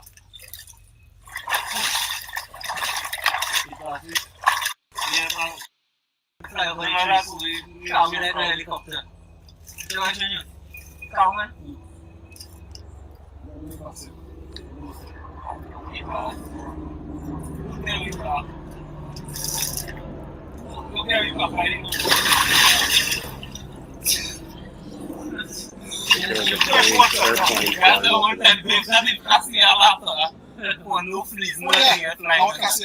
You want it? Yeah, but I Wait. The yellow flower there. That's the water rush. Have you heard of that, Herb? Castiolata or something like that? Maybe it's just the way they speak it in their French. I'll play it again. But they're basically... You want it? You want it? Yeah, but I Wait. You need the yellow flower there. That's the flower. Yellow flower. Everybody Chris, me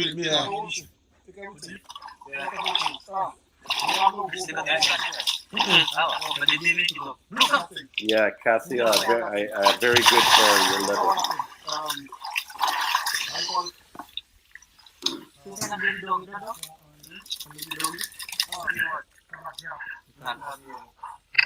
I say whole bunch of bottle. Right. See, so no, when you get the herbs from us, we're getting it like this is how we're getting it. You know what I mean? So, huh? Yeah, that's cassia. Or cassia. Cassia. Fresh.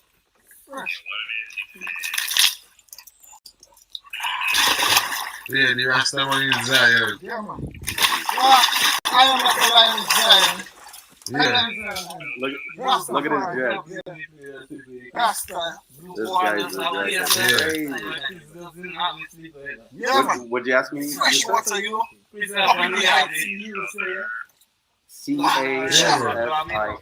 Cassia.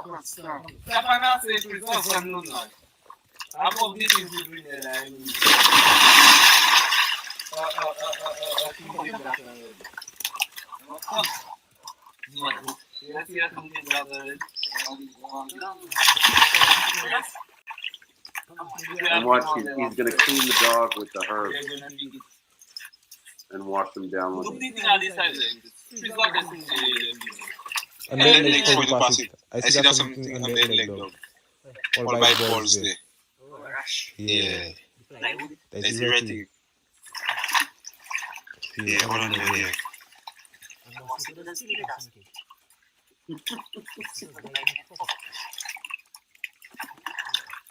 The mosquitoes kill him, Gasa. That's what they call everybody down there. Gasa. Gasa. Awa.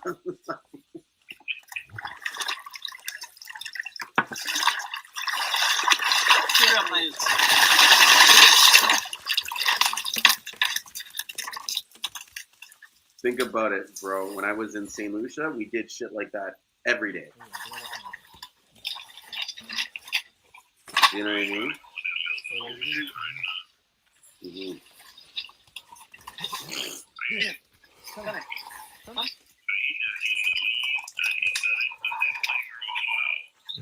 I think there might be some flowers, but he's getting the leaves, it looks like.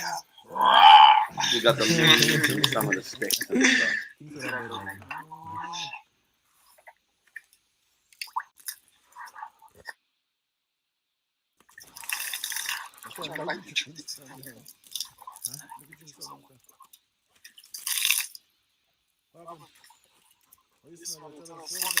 But this is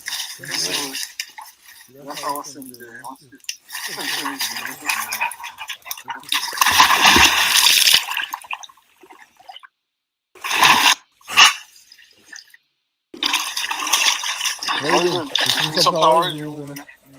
Yeah.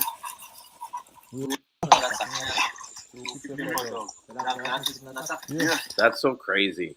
I still can't get over that. Like that has like water just coming out of the mountain, out of a hole like that.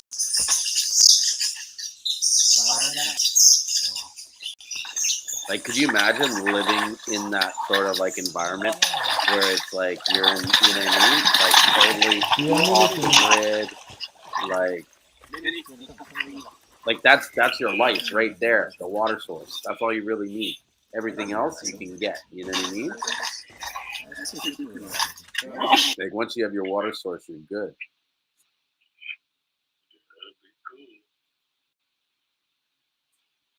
Yeah. So another thing we're gonna get is this nutmeg,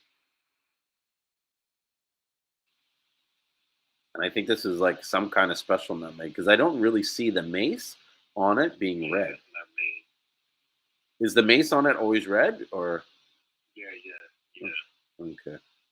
I always thought it was like brown, like a different color. Oh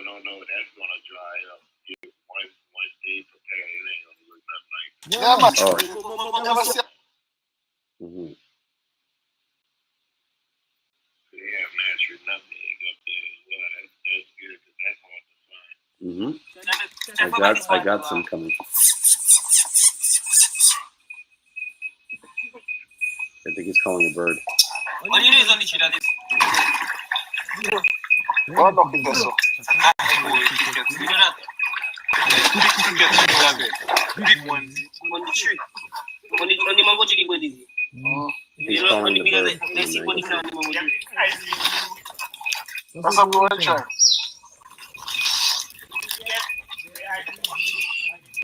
The big. The big one.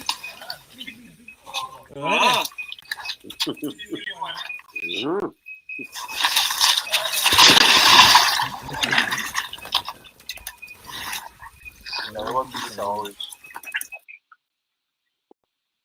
I think this is when they climb up in the tree for the sour oranges. Watch him climb. Come on. Climb up here in the tree. Mom, man, just a lot you want to.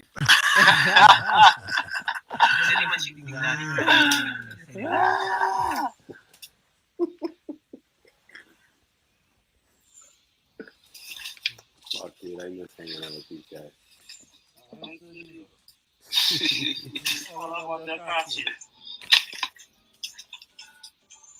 Like it's such the not the easy life. No, the Like, same you know what I mean? Like no stress compared to like life up here. Oh my god, life there's easy.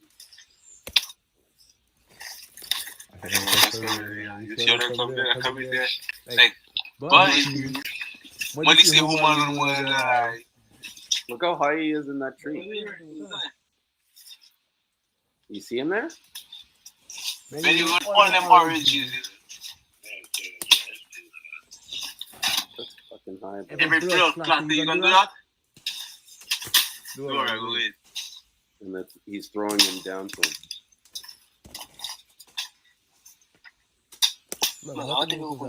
And that's what's crazy. That's free. You know what I mean?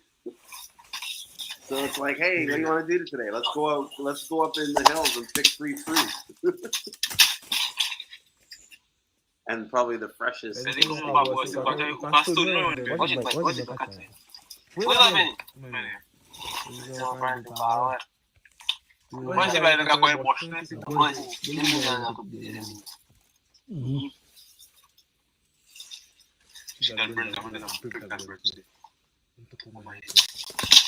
Uy, bueno, me siento mal, so. Dice que eres buena. Because they almost got hit with the ball. With a fucking orange picture right on it. Nice one.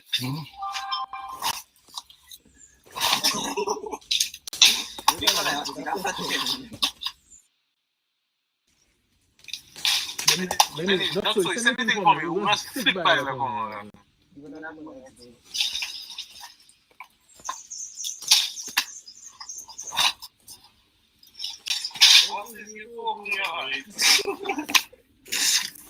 And it's you to make sure I get it. Yeah.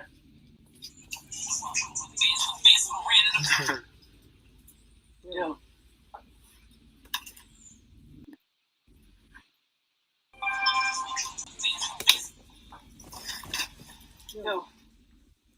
I wonder if they're gonna fill that sack up. Bueno, oh, I say up by my side, right up in the ice. I coming back down. Look, we must now. Yeah. One thing, one.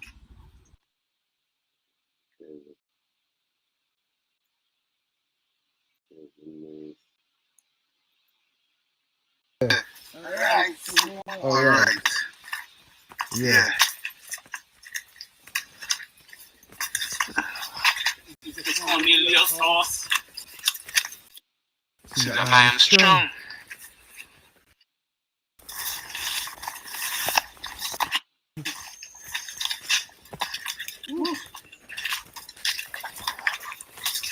Look at all the herbs in the truck.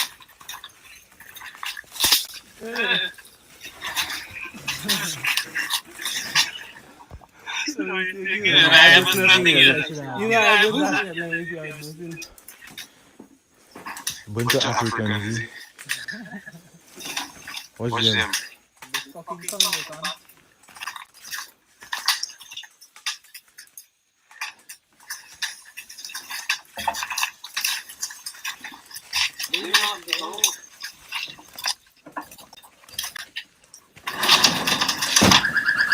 We have the baboon in its natural habitat. Watch as the baboon caresses the leaves. That's his first time seeing the van. The baboon is sitting on the van. He has never seen a van before.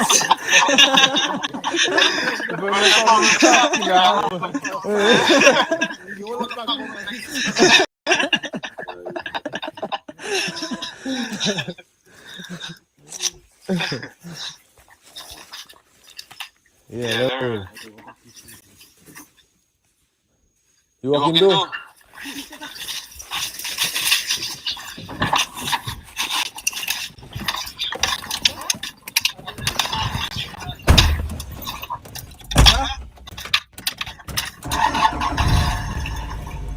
Running down with the dog.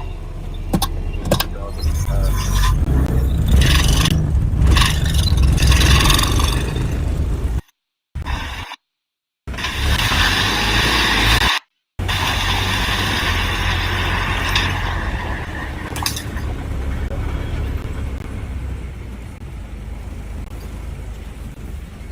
I think they're shooting birds. If you look, they have these like.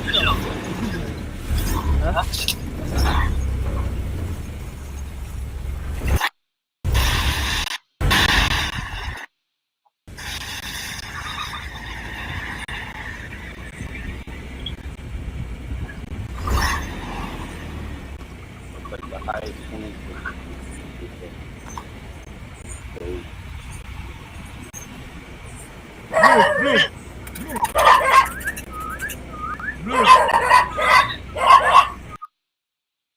That's where they were. Up there. And then you see that white house? Or you see this like little white speck here in the distance? That's where I live. Like that's not my house. I wish it was. But my house is like literally next door to that house.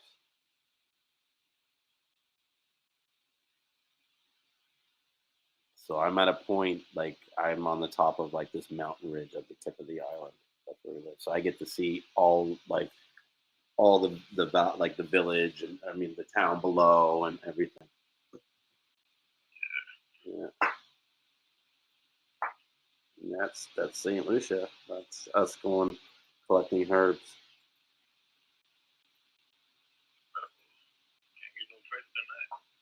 Yeah. Yeah, man. And you see this guy here?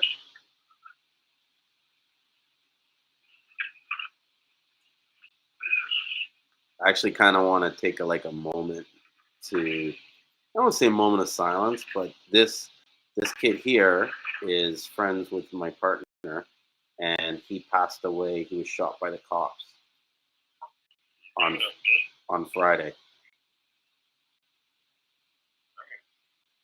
Yeah. Hmm? Yeah, man. It's pretty sad. You know what I mean? 17 years old. And what's crazy is this photo was taken just recently because they were at another funeral for another one of my partner's friends who was gunned down, who like I personally knew and knew this guy to be like an amazing guy, like a really cool guy. His name was Christian, and they called him Ma. And like I'll never forget one time. I don't know what happened to my partner, but somehow he left me to go do something, and I ran into one of his buddies that knew me, and we started drinking, and I got really drunk. And so the guy had me walking all around town, going into these shops for drinks and shit like that, right? I found out later that the guy just wanted people to know that he knew a Canadian. It's fucked up. But at the time, I'm walking through this square, right? And the guy Mop sees me. I'll never forget the look on his face. And it was one of those things where he gave me the look like, what the fuck? Like, what are you doing here? Like, because it was like, I was by myself, right? And then he saw me with this next dude. And so he was just like, what? Like, and so he called my partner right away. And he was like, yo, like, because like 2 minutes after me speaking to him, I get a phone call. And my partner is like, where are you? What's going on? Like, are you okay? Who are you with? And I tell him who I'm with. And he's like, oh, okay, phew. You know what I mean? He's like, my friend called me and said that he saw you on the street drunk with some guy. And I wanted to, you know what I mean? He was worried that you were going to get set up to be robbed or something. Yeah. So like, this is the kind of guy that, you know what I mean? He thinks of people and he's looking out for me. And, we hung out a lot of times. Like we would, there's times where my partner had to do things and like me and him would just hang out at his house. You know what I mean? And kick it or drive around in the car because we had a car rental when I was there. So like, we go run, do errands or whatever. And he was just like real cool dude, and then he got shot in the head. He was just in the wrong part of town, and some guys rolled up on him, and it's kind of like he wasn't really a gang member or anything like that, but associated with people, and so it was almost like guilty by association, like you were on the wrong side of town, kind of thing. Sad, and this shit, like in my opinion, I feel like it like I don't know, it needs to stop, and if there's anything I can do to help take more kids off the street or create more opportunities so that it's harder for people to be caught up into these situations, I'm gonna do my best to do that, to make that happen. Because I don't know, it doesn't need to happen here. You know what I mean? Like, these are good people. You know what I mean? And given a good opportunity, they'll make the best of it. It's not like this country is just full of like lawlessness and criminals and shit like that. It's not. It's like the few apples spoil the bunch. But I know from experience, it's easy to get caught up in that lifestyle and that environment when you feel like you don't have options. You know what I mean? Like many of my friends that went down those kind of criminal route or fast, whatever, it was like they felt like, fuck it. Like, I'm not going to make it in the corporate world. I'm not going to make it in this world. This is the world that fits for me. And that's not true. Yeah, it felt like it was the only way. Yeah. That was the only option they had. So they dove right in it. And it's not. And, in those sort of environments where they're living in, it's easy. Like, when you have youth employment as high as 35%, you know what I mean, and overall national employment at 20%, it's easy to feel like you don't have a shot. You know what I mean? And you'll never, make something of yourself. You know what I mean? And everybody wants to aspire to be the person that's respected and looked up to. And, and this goes for any any country. You know what I mean? Sometimes the criminals are the ones that are, it's like their first scene. You know what I mean? Like that seems more obtainable to them. Yeah. Which like it's close. Yeah, but the reality is that if you put that amount of effort into anything, you're going to be successful at it. You know what I mean? And so, if you put a certain amount of effort into selling stolen items, you put that same item in effort into selling legit items, you'll sell it. It all comes down to desire. Most people's success is because they don't desire it enough. They don't desire enough to make the decisions that are necessary or take the risks or the sacrifices to give them the results that they really want or that they're hoping for. Yeah.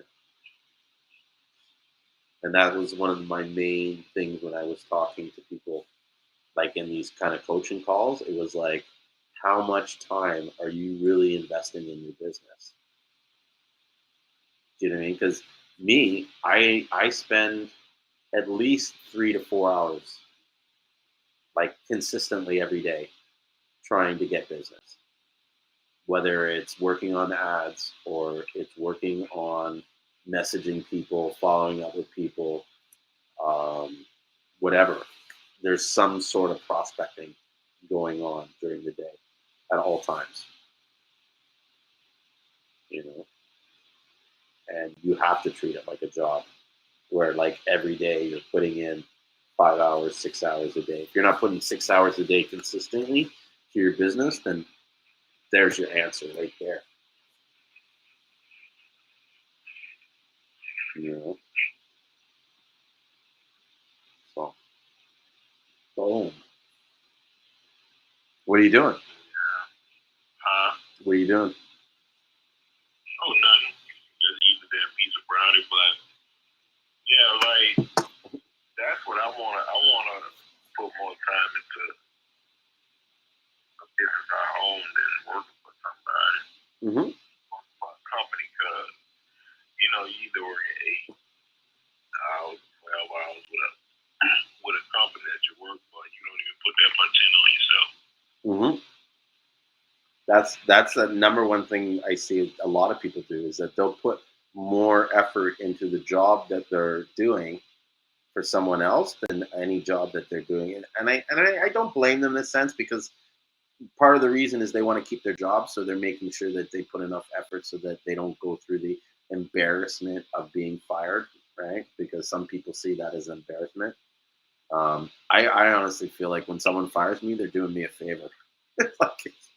Because really, I don't want to be there. You know what I mean? Well, Like, yeah, I never got fired. yeah. I'll say that I quit a lot, but when I did get fired, it was because I wanted to. If I wanted that job, it was rare that I lost a job that I wanted. But you know, sometimes you fuck up. You know, people are just like, yeah, you're done. Which, you know, I get. You know, that's how sometimes the world works, right? But yeah,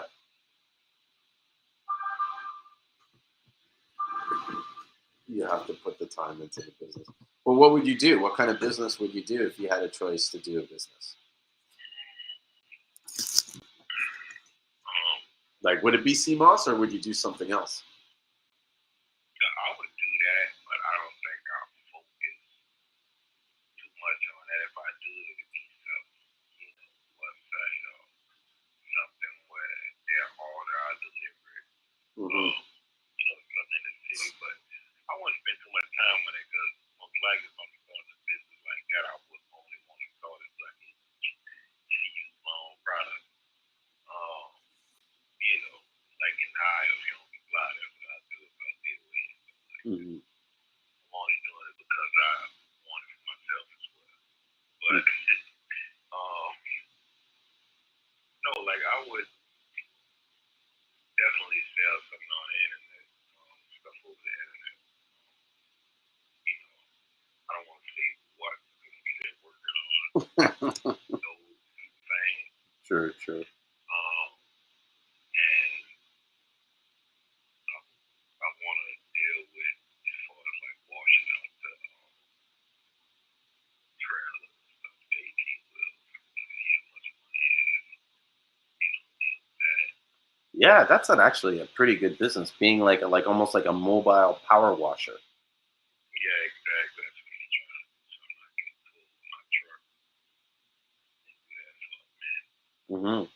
And maybe if you could figure out a way to use some kind of like antibacterial solution or something like that, so it's not only like it's clean, but you know, it's almost like it's like a bleach on it. You know what I mean? That will disinfect it. I was checking out all of that type of stuff today. It's certain pH you gotta have in the water, certain chemicals you gotta have in there. Mm-hmm. Like I was checking all that out, because it has to be like a full grade wash. So if you wash it Mhm. Yeah, it almost has to be like drinking water, safe to drink kind of thing. Yeah, so you have to get rid of blood if you have any blood, and if you have any type of meat or that chemicals in it, like you have to like clean it out real good. Mhm. Interesting. You know what I had a thought about the other day? What's going to happen to all these businesses that have been started since to support all the actions with COVID? If in the event that we move away from COVID, and it's almost like, are we going to be able to move away from COVID, even if COVID, like say COVID disappears today? Do we go back to normal or do we stay the way we are? Because if we don't, it could kill a lot of the industry. Like a lot of people would, because there's a lot of businesses that are going to support, like all the places that do PCR tests and all the places that do, drop-in clinics where you're, doing needles and stuff. It's almost like they're all going to be out of a job soon. Yeah, all places that just deliver, a lot of them gonna be out of jobs. Mm-hmm.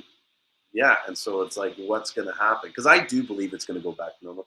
I do believe that people are going to get tired of it, and it's just going to. We always normalize stuff. You know what I mean? The flu was the Spanish flu or whatever was deadly until it became like to the point where we're like, fuck it, we got to live with it, and shit just died out. I don't know. Yeah. I still think that we're over sensationalizing the situation, and rather than taking measures to control or mitigate the real problem, which is the hospital overcrowding and stuff. Like, I don't know, and like no one's caring about building up their immune system to protect themselves from this virus. Yeah, I know, like nobody. Yeah. The two things that I see that they're not doing that I think that they should be doing that makes me question whether they really know what they're doing is no one's talking about increasing their health and how to fix whatchamacallit, like lungs or whatever, how to, make, increase air capacity or something like that. No one's talking about that. And no one's disinfecting the areas that are high traffic or taking steps to like check people's temperature and shit like that. They were doing it at first. I guess they got tired. It was like, oh, we ain't got the money or the manpower. This is it. This is where I question the reality, like the severity of this thing, because at certain points where if the system didn't work, they changed it. You know what I mean? Well, oh, we don't need to do this. You know what I mean? Like, what was it? Like making sure everybody had a thermometer was too expensive, or you know what I mean? No one wanted to stand at the door and check everybody's temperature. I don't know. At our church, we've always from day one checked everybody's temperature before going in, and that was one thing that made me feel sort of like comfortable and safe, because lots of people think that they're fine, and little do they know, but they're running a fever, and that's one of the biggest sort of indications that you've been contaminated or that you've got the COVID. Yeah. I swear though, my brother's wife used it the other day to get out of an event, claiming she got COVID. I died because they were supposed to go over to my sister's house for some drinks or something, and then one of them bailed, right? And you could tell like there was just like my wife and my brother's wife that was gonna like, and they're my sister's sister-in-law, so in some ways they're obligated to go, right? And then it was almost like then like 5 minutes later, after the first one dropped out, then my brother's wife was like, "Oh, I just did a rapid test, and the line's a little faint, but I don't want to take any chances."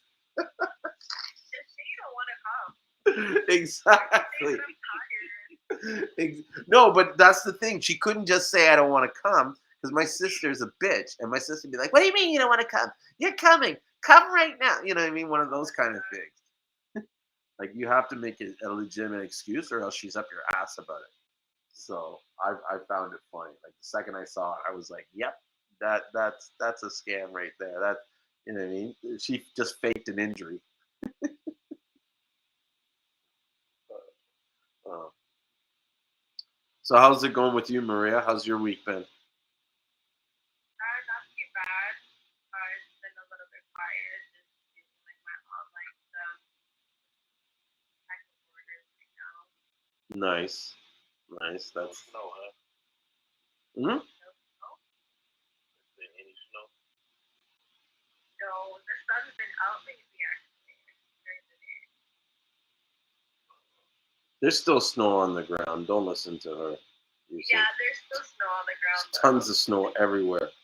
I don't know what she's talking about. No snow. So the sun came out. It was only 15 degrees. It wasn't that bad. I'm like, someone's trying to look on the bright side. Pardon? They did a horrible job this winter. Yes, they did. Especially when it came to clear. They're just starting to clear up a lot of the snow. Yes, exactly.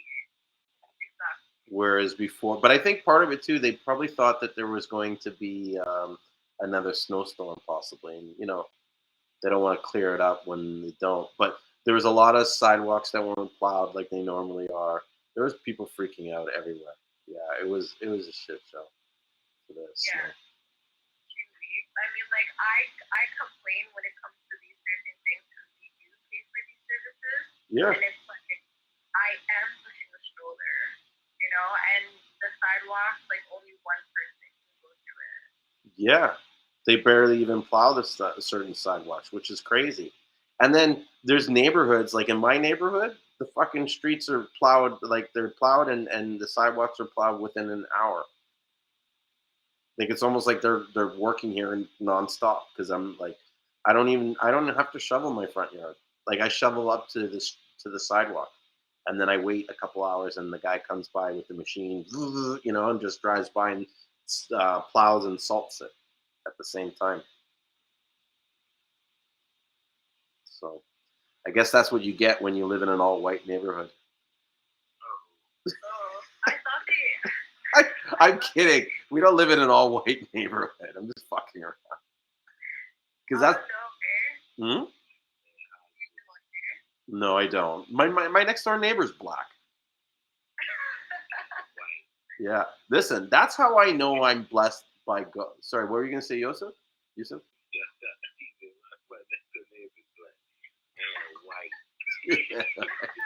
Well, he's married to a white girl, but she's fucking yeah, but she's so cool, dude. Like that girl is like an angel. She's like a living angel. This girl is such a nice lady.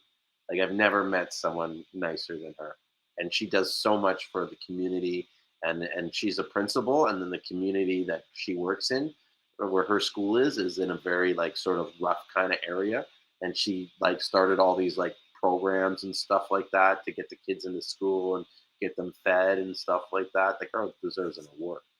But what I wanted to say is I know I'm blessed by God because out of all the places I could move, I moved next door to this guy, Carl, who turns out to be like a guy that my sister grew up with. And I've known, like, has known, like, it was crazy. It was like, you know what I mean? The guy's like, not exactly like me, but like on the same page.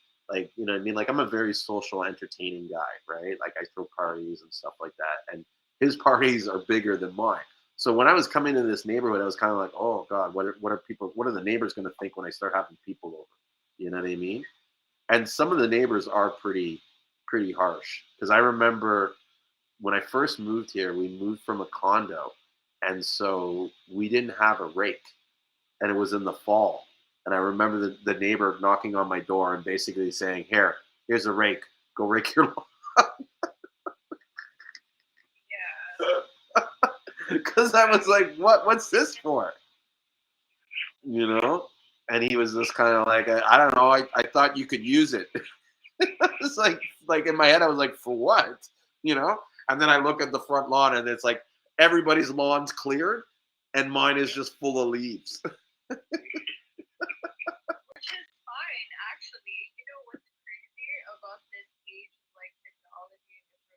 Yeah. Like having leaves in our yard is actually how it's supposed to be. Oh yeah, yeah. It's supposed to be. It's good, like as mulch and fertilizer. The leaves are supposed to decompose. That's what I tell them, right? But you know, I know. Take all they leaves and put them in a container. And then when it turn them out, you can sell it back to them. there you go. Well, I do mulch all my leaves because I have one of those like leaf blowers or whatever. So I blow it all into a pile and then I get it sucked up. But actually, lately, last year and the year before, I didn't even touch my lawn. My cousin's kids started a landscaping business. They're like 15 years old. So yeah, I just pay them to come over and um, do our front lot, like do our lawn and everything. And it's cheap. It's like $20 a week or something like that. Or maybe it's $40 a month. I can't remember. But you know, support the family. You know what I mean?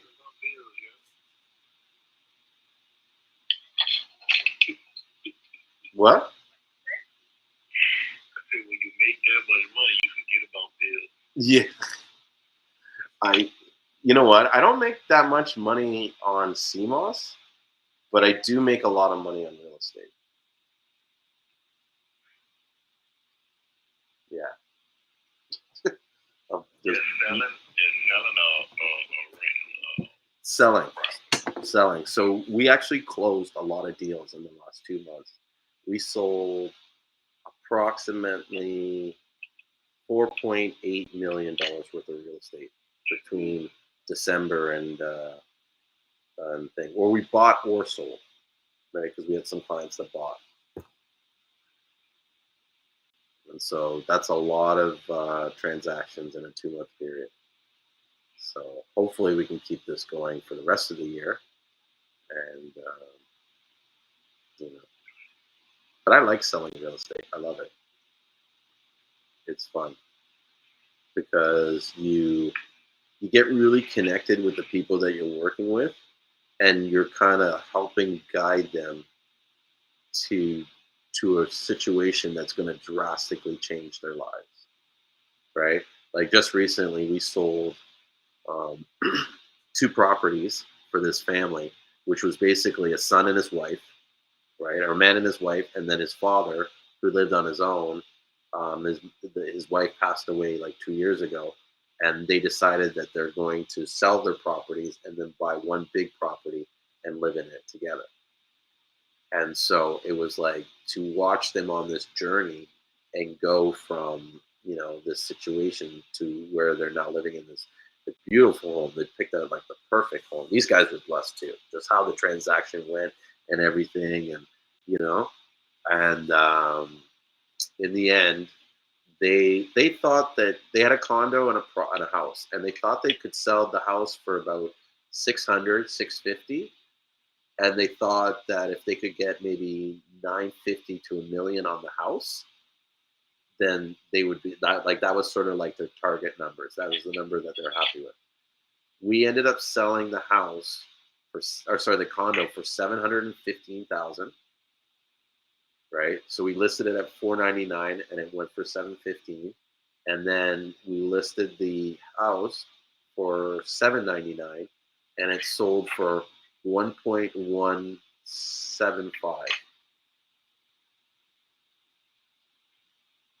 So imagine making an extra 100,000 on the price that you thought you were going to make on your house twice. So they made like, and I mean, and the father, the house that they had, he owned it free and clear. So he went from living on his own and everything to now he's got 1.175 million in his pocket. Yeah. Now tell me their lives aren't changed. They were shocked. They were like they couldn't believe that they sold the house for that much, and they got that much money. Like the father, because in the beginning the father was, and this is another thing I love, is changing people's perception of me. So in the beginning, the father was very anti-agent, like, oh, I don't trust agents, and they're this, they're scam. You know what I mean? And by the end of the transaction, we're like this guy we could go for beers. You know what I mean? Totally trust me to the point where he's like, "Well, what do you think, Julian? What should we do?" And I'm just like at one point when he did that, I looked at the sun, and I'm just like, is he serious? He's asking my opinion. Like before the beginning, he wouldn't trust my opinion. You know what I mean? Because he thought we were all just gonna hustle them, and you know what I mean, just complete the transaction, and they weren't, just kind of close the deal, and they were gonna get ripped somehow, because they hear these horror stories, and so now he's gonna look back at the experience and be like, no, I enjoyed my real estate agent. Agents are good, So I'm like a little like agent superhero. That's what I tell myself at night. You're the best. You're the superhero. Mm-hmm. So, hey, Maria, are you gonna schedule a coaching call with me? Did you know I started offering scheduled mentorship calls? Yeah, I did. I did. Yeah. I was debating, and then I felt kind of busy, but still debating. Well, do it whenever. I mean, it's an open schedule. You know what I mean? And it's been going good with a lot of people. Now, that being said, there's a lot of people that were booking the appointments and not showing up to calls, and that was a little bit frustrating because I was like, it was good in some ways because then I wasn't tied down to that, committed to that time anymore. I could do something else. But I was kind of like, like I take my time to offer this thing to you. You know what I mean? You can't, like, why'd you even make the appointment if you weren't going to show up? Or even acknowledge that you can't make it or whatever, Right. Yeah. So. Are they mostly from America or international? You know what? I don't know because some of the times I don't see exactly where they're calling from, but I have talked to a few like actual sellers, like one from Grenada and another one from Jamaica. And so I basically shared with them like who I ship with, how I shipped, you know, um, you know, ideas on shipping smaller amounts because that's one of their challenges is that they can't ship like it's expensive to ship anything under 100 pounds. Yeah. And so,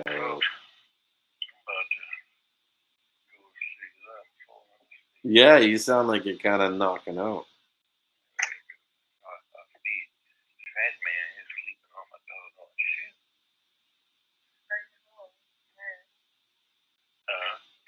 I was just saying you're home nice.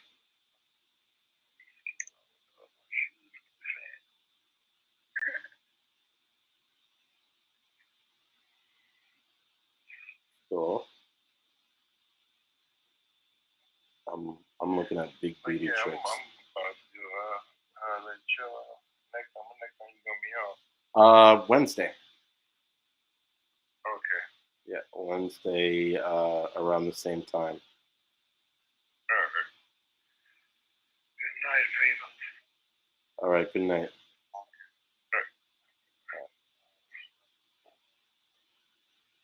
So this is strange. Some people are getting the comments and some aren't. Like I'm seeing some of the comments and I'm not seeing all of them because I just hang on, let me mute that. Because I see Alicia so fine said I had my coaching call and it was amazing. Hi Winter. Good to see you. I don't know when you guys made these comments. I missed them. They didn't show. Because now I'm gonna. I'm only seeing reels. Yeah, that's and off YouTube. So I see the ones from YouTube and some of the ones from Facebook. But I'm gonna delete that. So you have to manually put them together. Put what together? I mean, for all the comments you show. No, it's supposed to all like I think there might be a glitch in the software or something. It's supposed to all show up. Like that's the whole thing is you have this one piece of software that basically acts as the restreamer for the other channels, so that I can put it on Facebook, Instagram, and YouTube all at the same time. And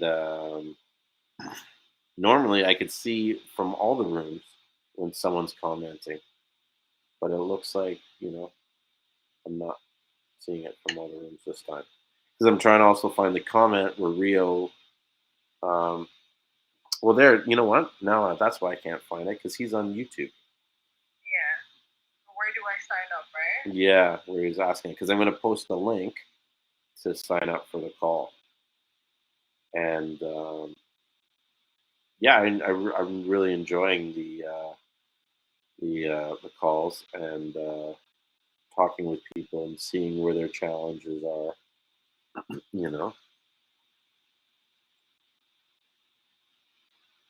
So I'm just gonna find, there it is, live, and then I'll put it right here. Boom, bam.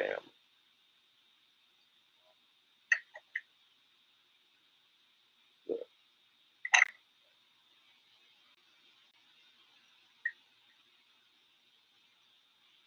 Let me know if you don't see the Rio, if you don't see the link that I posted in the chat there.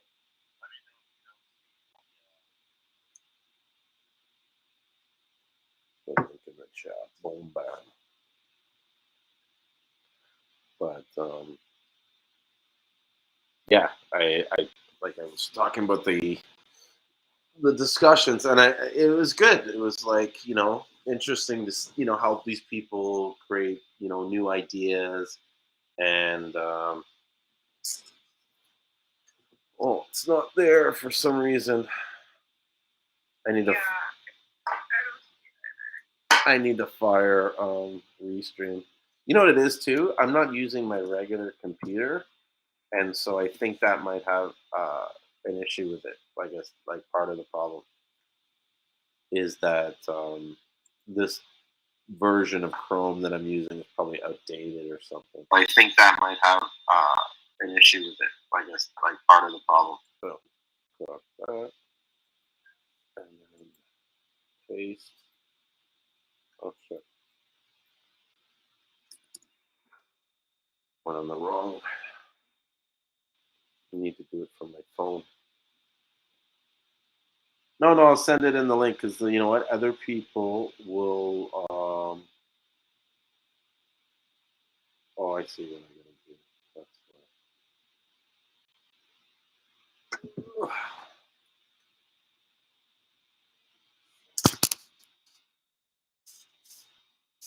Calendly. I think I can log into the Calendly app and then copy and paste it from there. This Calendly app though is really cool. Have you ever tried using it? That's what you wanted to ask. Is that the only one that you've worked with though? It's the only one I've tried so far. Okay. It works great. I mean, it just does the simple thing of setting up a schedule. You know what I mean? It's not so complicated, No, it's not. It's not complicated at all.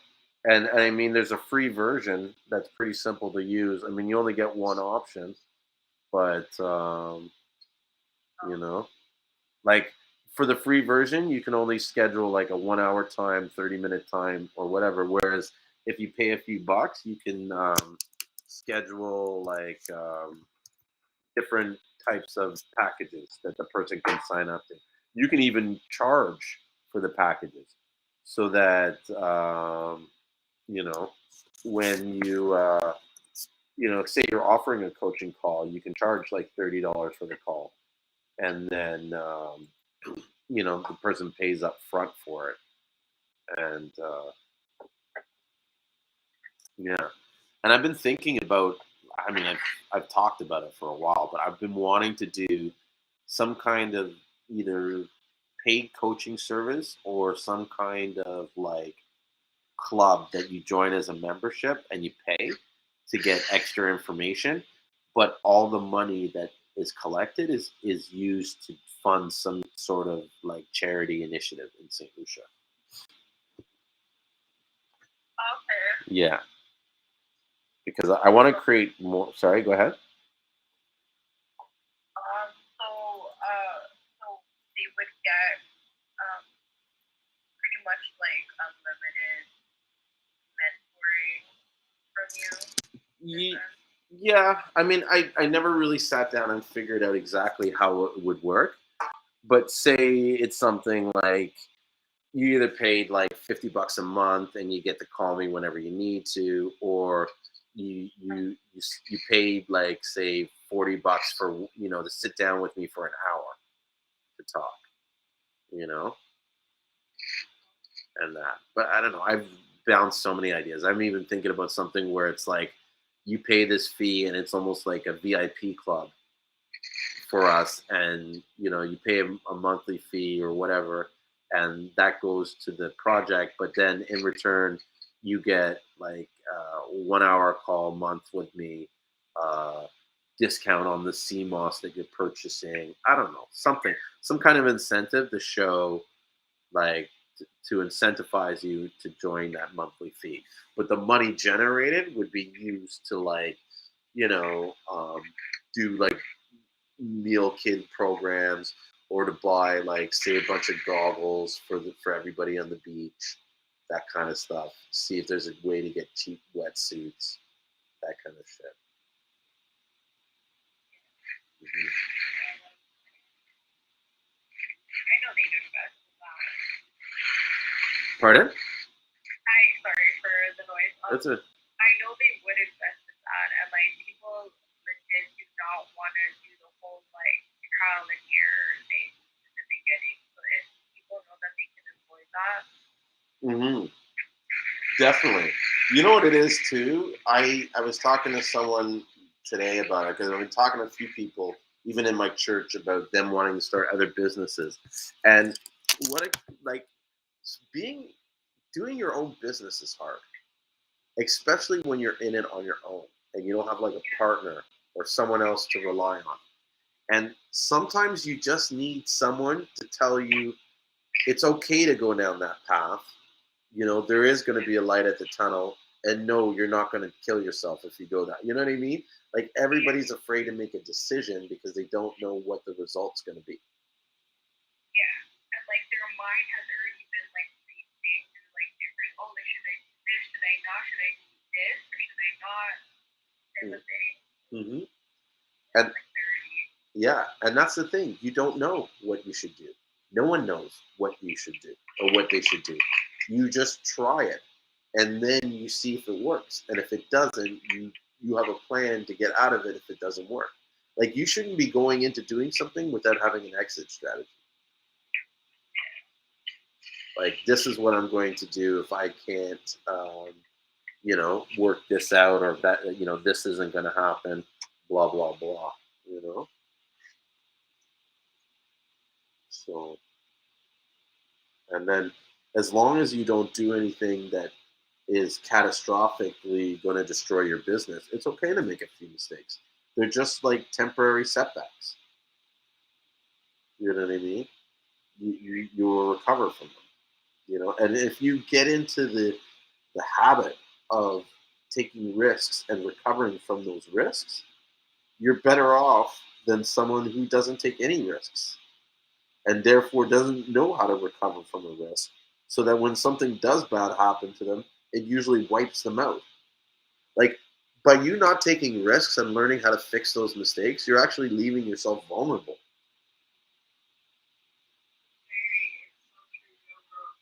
Yeah. And no experience. You know what I mean? And no idea of what to do when something goes wrong. Yeah. So, like, my advice as a business is, don't be afraid to make mistakes. Don't be afraid to try things, because the way this market is nowadays, it's all about testing. You know what I mean? It's testing and adjusting. You got to test something, and then as you test it, you adjust it, and then as you adjust it, then you're not going to just sell to people and them just buy because they see it. And that's something that I think a concept that a lot of people in this business aren't really grasping, is that there's too many people out there pushing the sale that it's hard for you to even, and it's almost like, why should we pick you? Who are you? You know what I mean? And so that's why you need to create a marketing strategy where you pull people in that might be interested in Seamoss, and then you tell them who you are, and then you show them something, a reason why they need to buy from you. That should be the thought in your marketing plan as you're putting things out. It's like, who's people interested? Okay, these are the people interested. Now, this is who I am, and this is why I think you should buy from me. Or here's a reason why you should buy from me, which is usually saving money, you know? Rio Two Tone says, are you able to tell someone that they're not cut out for something? Yes and no, right? It's hard for me to tell someone else that they're not cut out for something, because at the end of the day, I'm not that person, and I don't know what their skills and abilities are. Yeah. And They're not not going to tell you every single thing. yeah, and not only that, but this is the thing: you can change. People change. Do you know what I mean? And today you may be a fuck up, but you know, the next day you might wake up and say, I'm not going to be a fuck up no more. Do you know what I mean? And so, if I knew you pre fuck up, right, and you made that change, anything I say to you doesn't apply, because you're not that same person. And in fact, we're always changing every day. You know, if you're seeking a way to grow and improve yourself, you're not the same person the next time someone sees you. You know what I mean? So who am I to say that you're not cut out for this? Now, what I do tell people is that I think you lack the desire to make this happen. I don't think you want this badly enough. You know what I mean? And that then they have to sit there and question, do I really want this badly enough? Am I willing to make the sacrifices that are required to be successful? Because if you look at all successful people, you can't get success without sacrifice. You know what I mean? So you got to ask yourself, what are you really sacrificing? I know what I'm sacrificing in this Seamoss business. You know what I mean? I'm sacrificing my time. You know, look at it. I'm 12 o'clock at night. You know what I mean? I could be at home. I could be in bed, sleeping, cuddling up with my wife. You know what I mean? I'm here doing this YouTube or this video because it's the sacrifice that I put out to serve the community in hopes that, you know what I mean, I get a blessings in return. And it might not come from you guys. It might not come from, in fact, I don't even look for it from the people that I'm serving. That's another mistake I find people make. They expect a return on something that they give from directly from that person. And it doesn't work that way. God will bless you in a completely different direction that you won't even see coming. But you have to help that person to get it. Do you know what I mean? Like, you have to sacrifice and serve and help others, and that's when your blessings come back. But they come from a different direction, you know? So that's, I guess, Rio, to tell your question, I wouldn't tell someone that they're not cut out for something. I would just ask them how badly they really want it. You know, and what's their why, you know? Yes, Rio, spiritual currency, for real. That's where karma comes from, you know? What goes around comes around. You put bad stuff out there, bad stuff comes back. Put good stuff comes back, you know? Yeah. Do you ever go to church, Maria? Now? Yeah. No. No. Not anymore. I used to go to Catholic church. Yeah, Filipinos are big on the Catholic religion, I've noticed. Yeah. And a lot of Caribbeans too, you know. Really? I didn't know that. Yeah. Before I never really. No, there's a lot of Roman Catholic churches in the Caribbean, and a lot of them own like huge parts of land of even in St. Lucia, a lot of churches own land in there that they sell to people to make money. Like they're all really rich organizations. You know, but, yeah. But I like going to church. I've been doing it like pretty religiously since for the last 7 years, 6, 7 years. You mean church? Yeah, so I've been going to church every Sunday for like the last 7 years. Like, really, I think I've maybe missed church 10 times. Mm-hmm. Like it's rare. Like the only time I really miss it is during Christmas holidays, and maybe once or twice in the year, like a family function, or I have to go out of town for something. You know what I mean? But other than that, yeah, I'm there every Sunday. My dog's having a dream right now. It's funny when he dreams. What does he do? He basically you see him like running in his sleep. His legs start moving and that's what I'm like. I'm sitting here talking to you, and I'm looking. I hear the noise. Like, what the fuck is that? And then it's like, oh, it's just the dog. He's having a dream, or his face moves a lot, like because he's like doing that thing, and so you see him. It's cute though to see his like body twitching and stuff. But it's and that makes me like ask that question about like sleeping and dreaming and stuff like that. You know what I mean?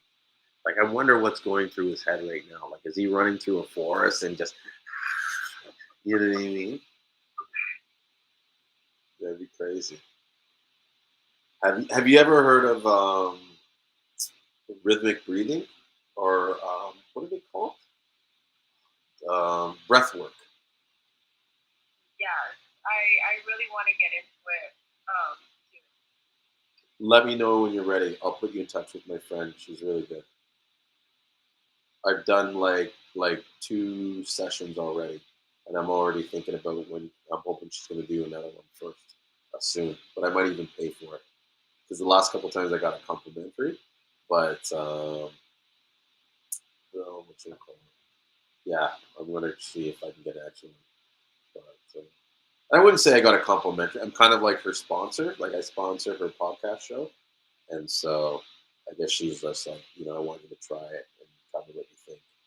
So I was more, what? Is it that Instagram page where it's kind of all like, I don't want to say health, like, but kind of like mental health as well. More of like the inner work type of page. Yeah, her name is Rita Savoya, and she does Savoya Cares. That's her on Instagram, and she does a lot of office place mental health. So tips on how to like deal with situations in the office and stuff, and then also not menstrual. What's premenopausal care? So there's like a stage in the woman's journey where she goes just before she goes into menopause. There's like a premenopause state, and so it's preparing for that initial state and understanding the changes in the body. She guides people on that, which I feel is important, because it's pretty traumatic for women to go through that sort of phase in their life, you know. Yeah, I've talked to a lot of my friends, close friends that are females, and they've said like it's scary because like 1 minute you're getting these hot flashes and these cold flashes, and you don't know what's going on. And so the girl Rita told me is that by having proper diet and sort of like understanding, you can help mitigate a lot of the stress that comes with that sort of journey. And then as you're prepared during the pre-stage, when you actually get into menopause, it's, you know what I mean. You've got more tools in your tool chest to help you out with that. Mm-hmm. But but the breath work I did was like phenomenal, and it was really like it was like very stress relieving, and I felt like my body went through like a detox through the breath because I felt really sick afterwards, and then I like was like having nonstop bowel movements for like 2 days. Like I thought I was, yeah, it was like everything came out, everything, and I felt even like lighter in my mind, but lighter in my body, like lighter in everything. Yeah, and so, and even when I was doing the practice, there was situations that or things that I was working on that I was having like mental blocks with that I wasn't completing, and that was one of my intentions was to remove those blockages so that I can, you know, finish the work. And right away, I like sat down and just hammered out a bunch of ideas and plans and stuff that I was working on, and it was just like boom, boom, boom. You know what I mean? Whereas I was like, oh, what should I do? I don't know what to do. The ideas just came out. It was like, oh, okay, this is what you're gonna do. Boom, boom, boom. So I definitely recommend anybody to, you know, check it out, and maybe even, I don't know, I'll put a group together, see how many people are interested, and do some kind of Zoom event with her. And yeah, And it's nice to do it like together. mm-hmm, mm-hmm. And see, I don't know if you're there when we were talking about the association, but that's kind of like some of the things that I want to put together in this association is even having like if there was enough members and they were paying enough fees, we could afford to hire someone to come and give like a doctor or some specialist on something to come get a talk. I could pay herbalists to come in and give teachings on different herbs and stuff like that, and stuff people that know their stuff, not someone that just, you know, has an opinion about what that this stuff does or whatever, you know. Like I'm, I don't know if you've heard of what is it? A Phoenix Rising Institute. Like, they're in the West End, but they do like a lot of herb healing and stuff like that. And I could get her to come on and talk about like a lot of like detoxifying techniques and stuff that she does, because that's what a lot of the things she does at her studio there. Like I went to her to do the foot detox. You know, when you put your foot in the chemical, the salt water. And then it comes out like brown. Yeah. Like water is like brown. Yeah. Exactly. And so she does that, and she also does cupping. Have you heard of cupping? Is that? Did you try that? No, I want to go to her and try it, and I'm trying to work something out where I do it like a live stream, where you guys get to see me do, you know, go through the whole process. And that's kind of like some of the things that I'd like to do is create these things where, you know, there's like an education component to the membership where you're learning stuff. Because see, I've told you before I'm a beekeeper, right? So I'm a member of two of the biggest beekeeping organizations in Toronto. One's called the Urban Toronto Beekeepers Association, and the other one's called the Toronto Beekeepers Collective. And at the Toronto Beekeepers Collective, I'm actually on the board. Like I'm a director of the board. And so I get to see how the organization is sort of built and run and what they plan and all the ideas that they do for the members and stuff. And it's pretty cool, like how they, you know, and I can see how a lot of the things that they're doing in the bee organization could be the same way done for Seamoss, and that's like bringing people in to give talks. You know, I could bring farmers on and even have like a direct live stream with a farmer where you guys could ask questions. You know what I mean? And we could probably do it in other countries too. That's the one thing for sure. If I do this association, while I am biased towards St. Lucia, I don't want it to be something where only St. Lucians have an advantage or only St. Lucians benefit from it. It's got to be something that all countries can come in. You know what I mean? And it would be, it would be possible for the underdog or the newcomer to the industry to come in and get established, as long as they have certain things in place. And if they don't have those things in place, we would help them get those stuff. You know what I mean? The idea is not to block people from selling, but more create a standard for them to operate in so that everybody, benefits, including the seller. Because what they learn selling to this group, they can then apply to their whole business. You know what I mean? So No, that sounds freaking amazing. I really like that idea of being a real professional or like even doing some of that like breath work as well. well, you know what?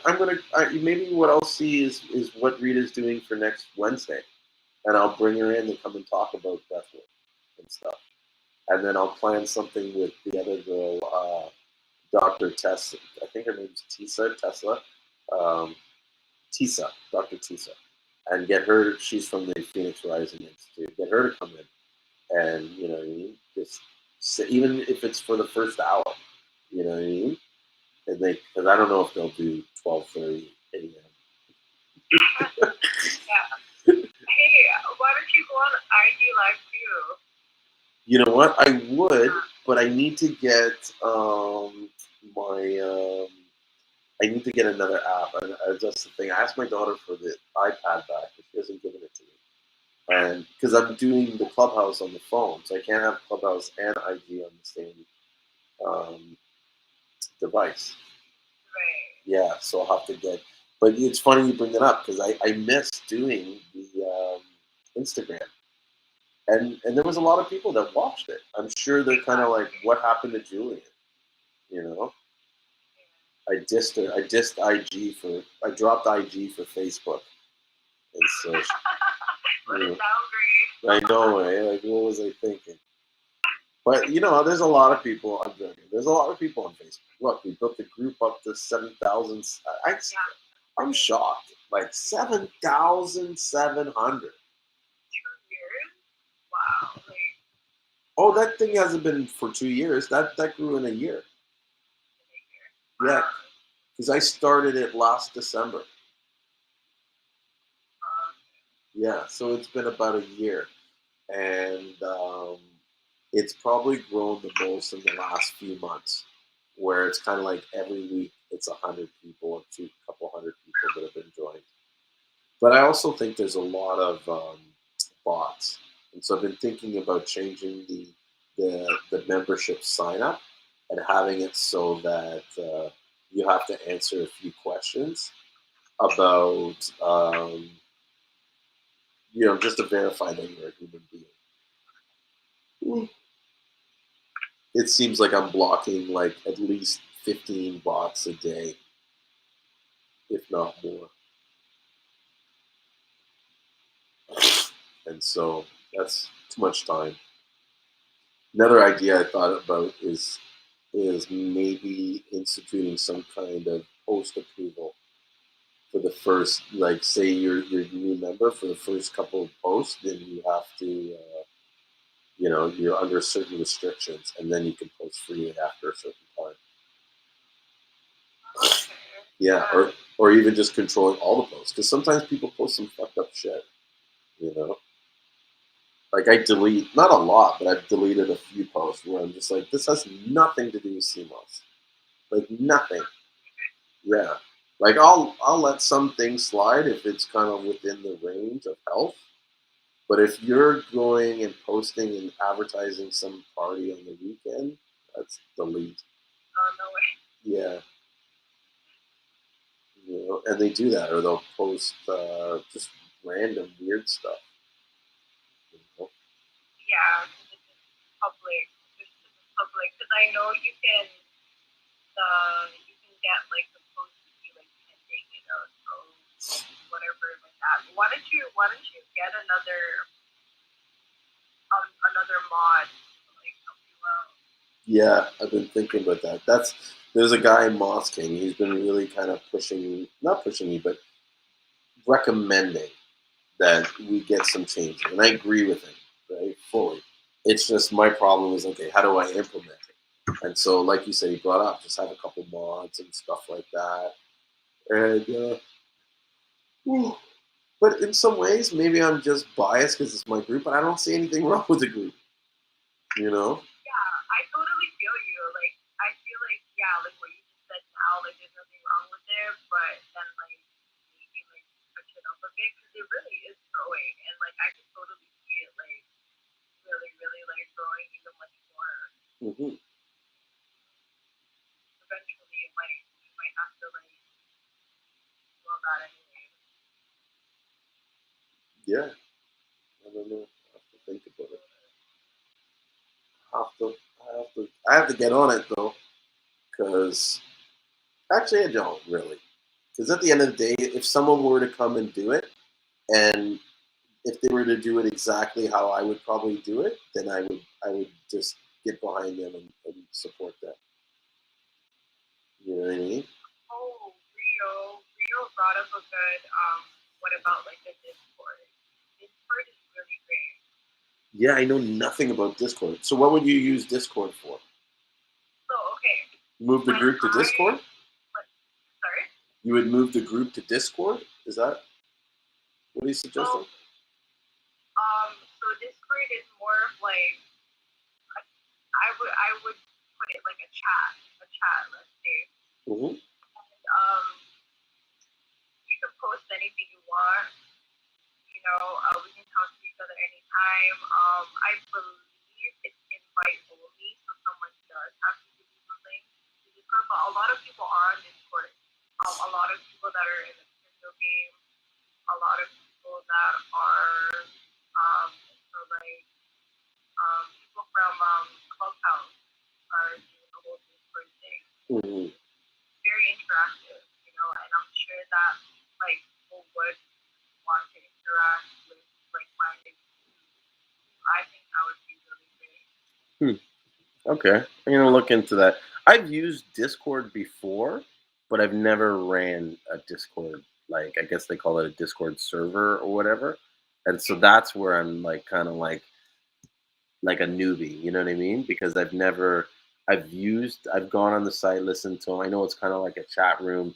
You can also do like video streaming from it and a few other things. Yes, that's right. Yeah, but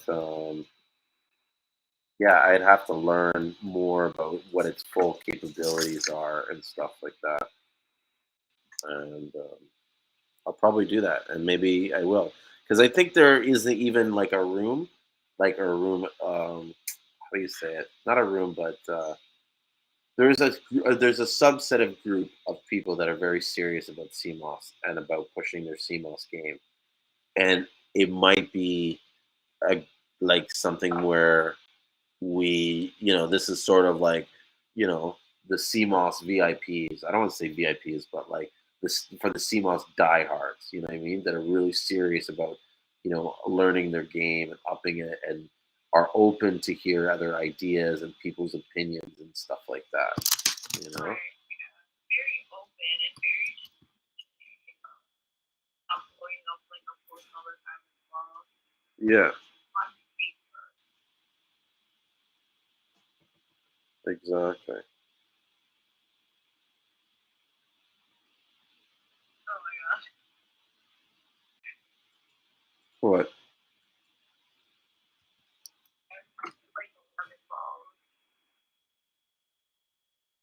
Sorry? What about lemon balls? That wasn't me, I promise. If they're real. Oh, in the chat, I don't see it. You know what? I'm on a totally different page as we talk. Uh, and so I was searching domain names because I had an idea in my mind, and lemon balls. Because did you see the video earlier where they were making jokes about my balls on the video? Yeah, Yeah. Okay. So that's what I think he's talking about. right. Yes. The lemon la ha ha ha ha ha. Thank you. I miss that crew, like in St. Lucia, hanging out with these guys on the block. You know. They live in so freely. Mm-hmm. And they don't know it. They don't realize, like, you know. Yeah, because it's so normal to them. Yeah. And I think in some ways they're taught that they're in a bad position, but it's kind of like, okay, everybody's in a bad position. You can change this.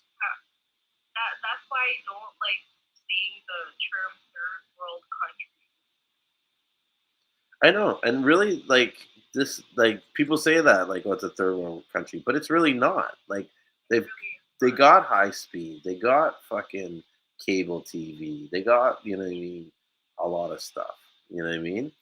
Maybe they don't have all the conveniences that we have, but some of the stuff, you know what I mean? Trust me, when you have it, you know what I mean? You're gonna wish you came back to the old stuff. You know what I mean? Like, sure, I live in a nice house and shit, but I'd be happy in a fucking shed. Yeah, me as well. Like if I can just like pick a fruit, like Mm-hmm. get away from me, great, yeah, or whatever. Mm-hmm. Oh my god, that's life right there. Yeah. Yeah. Have you ever thought about going back home to your country, the Philippines? Not in Asia, no. I honestly would love to be in like the Caribbean island. I would love to be, but it's just that like I don't know anybody. Like someone that lived there or like grew up there and has been back home before, Mm-hmm. I would want to like go with them. Mm-hmm. Yeah. Yeah. Any particular island? Would it be like Jamaica or Grenada or? I do want Jamaica, but then I'm like, you know what? Yeah, you gotta come to St. Lucia. You'd love it down there. You know, find yourself a nice, strong jungle man, and there you go. I'll introduce you to a couple guys. Yeah, they're nice. They'll treat you right. You know. Yeah, I mean like no, I'm not gonna just like Jamaica like that though, even though I haven't been there, but everybody wants to go to Jamaica, right? Mm-hmm. Like I don't hear a lot of people say that they want to go to like Grenada or St. Lucia, but I've always wanted to go to St. Yeah, you'd love St. Lucia. It's beautiful, and it's a little bit different than the other islands. I think. I mean, I haven't been to too many islands, but I don't know. There's something about St. Lucia. It's very sort of pure.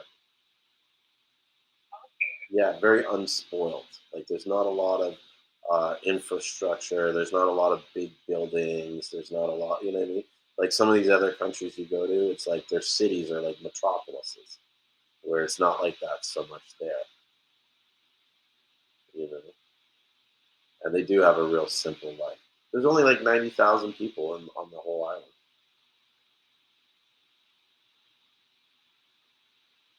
That's crazy, eh? 90.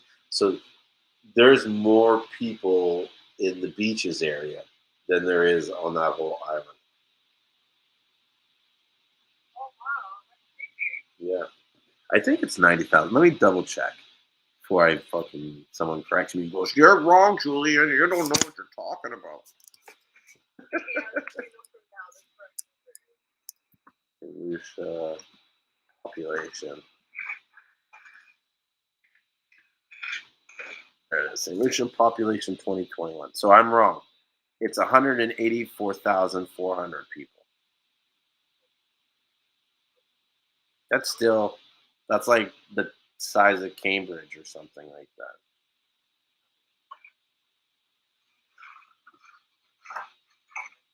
It's not really that big at all. Yeah, Rio, just for you, I am gonna go on Discord and use the name Lemon Balls. That's my username. For sure. But yeah, figure out Discord. It might be good to have something like that. Get it off Facebook, and I think that having it on Discord is probably going to eliminate the bots. You know what I mean? Like all these guys that are putting up all those herpy posts and comments. They drive me crazy. Oh, yes, but I'm thinking right now, from what I remember, if I see any bots, I don't think I don't. No, it'd be hard for them to join because you have to be almost invited, right? Like you said, that's one of the things. It's an invite only. But I have used Discord for mainly for crypto. Yeah, crypto, and I think there's some other group that I just joined. I think it's maybe one of the B groups I have. They started a Discord channel, but no one really uses it and stuff. Yeah, Canadian. That's it. Mm-hmm. What do you think? Speaking of Canadians, what do you think about the trucker situation?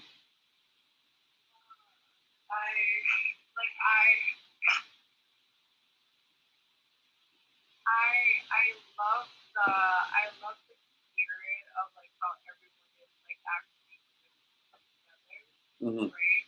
And like I always think of everything like very positively, right? Mm. But I think with this one, there's really like let's use this to maybe like bring upon one another's lives. What? Sorry, I don't know. I don't know. I don't really want to get into that, but I mean, like, I love, like, I've seen so many lives, and like, there's just so much, like, it's a good time to be alive. Is all I can say. Yeah, that's good. Yeah, I honestly question the whole like, you know what I mean, operation. Like, who started this? What made them decide to all sell? Like, I'm always questioning when there's these movements because a lot of times these movements is started by someone that if you knew who started the movement, you'd be like, I'm not supporting this movement. You know what I mean? It's like BLM. Yeah. BLM, your people did not start that. Mm-hmm. It was them that freaking started it, as always, right? And haven't you noticed that BLM, like lately in the last year or so, it's like after George Floyd, they've kind of like disappeared. Exactly, right. And that goes to show. And you know what's funny as well? I feel like because they see that you guys are rising, right? They're seeing that you guys are finally realizing like your guys' true history, your guys' like true power, right? Mm-hmm. Every time I feel like they're also doing all of that as well. They're putting like in these commercials like more like melanated people in like TV shows and all that stuff. Mm-hmm. Just so that you guys can be like on their quote unquote good side, if that really makes sense. Yeah, the ass kicking. It's the same way with the gays. You know what I mean? Where it's like you see all like gay pride comes out and every company is all of a sudden pro gay. You know what I mean? They change their logo to the rainbow colors and so. And I mean, I have nothing wrong with gays and all that stuff. Like that's not my point. My point is just like it's like, huh? Yeah, it's like when the Raptors won the championship. Everybody was a Raptor fan suddenly. You know what I mean? Like you could not say anything negative about anything Raptors. People would flip out. You know what I mean? And that's kind of like I see some of these companies where it's just like, are you doing this because you really stand for this? Because you never mentioned this before until now. The only time we hear you talking about gays' rights is when gay pride season's coming up. That's disgusting. Like, you know what I mean? Like, if you are really for this stuff, you'd be doing this all the time, not when it's in season. You know what I mean? And so that's what I'm saying. I'm always questioning these kind of movements and like because it's not easy to get all these fucking people together and organize and sort of like everything works. Like, these shit doesn't just fall into place magically. Like, certain people are getting paid to do certain work to make this happen. No, like I'm so glad that like we're speaking about this because a lot of people that are aware of what's going on, like they're just so yeah, like you're not a real freedom fighter because you're not validating. Yeah, like you're not for Canada because you can't even drive all the way to Ottawa type of thing. They have that type of mentality, right? So that when it comes to these type of events, they're really like in it. You know, they're kind of like blinded. You know, Yeah. so, like it's the emotion. They use their emotion. Divide and concert. They did it in the beginning when the pandemic first started. Everybody was against each other. It was like fucking feuds all over Facebook. You know what I mean? I had a lot of fun. I was trolling people like crazy. And, you know, just like making, see, people like look at me when I say trolling, it's like, oh, you know, that's a negative thing. But really what I'm doing is like, I'm trying to push people's thoughts and open up their mind because there's just so many people that are very like, you know, they're spoon fed what they're told. Yeah, exactly. And it's like you'll see it in the comments when they're talking on Facebook and stuff. They'll put their stand up, and the stance that they take is almost like word for word what it was said on the news. Like it was like, you know, I was like, you should work for TV. You know, you just said it perfectly like they say it. Right. Yeah, that's like so spot on. Yeah. And you know what's crazy? What's happening right now? You're really like open-minded to all of this. So you know how that whole thing that happened in the beginning of January, that was in the White House. Was it the White House? Yeah, but I don't think it was in January. It was like, or maybe January last year. Oh yes, sorry, last year. Yeah, because they stormed the Capitol a long time ago. This was back when Trump was in the trying to be elected and stuff. But yeah, go ahead. Yeah. So now we kind of like it's already happened, right? But I think that the day or two before they were saying they were like going to see look out because that could actually happen, right? And then I actually seen a live video earlier of how like the flags that they look like Antifa, they always use these very different flags. All of them, but they have this like red and it has this red like that. And there was like a few people that were at in Ottawa as that going on. So it's kind of like I don't know. I suppose that some Canadians do think that we need violence, but I don't think that's gonna make it any better right now. Not at all. And stuff, like they're raised up and they're all like pissed, right? So it's like it takes one person to just mess up the whole thing. So it's like we gotta be careful right now. Totally. I agree. I'm really fuck up quick.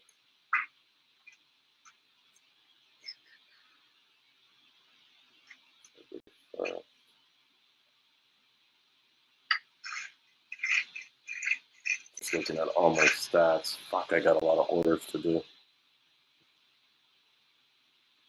I'm like so behind. So behind. But I think tomorrow I'm gonna get up at the warehouse. I'm gonna go there early at like 9 o'clock or earlier, and then I'm going to work nonstop all day long and pump it out.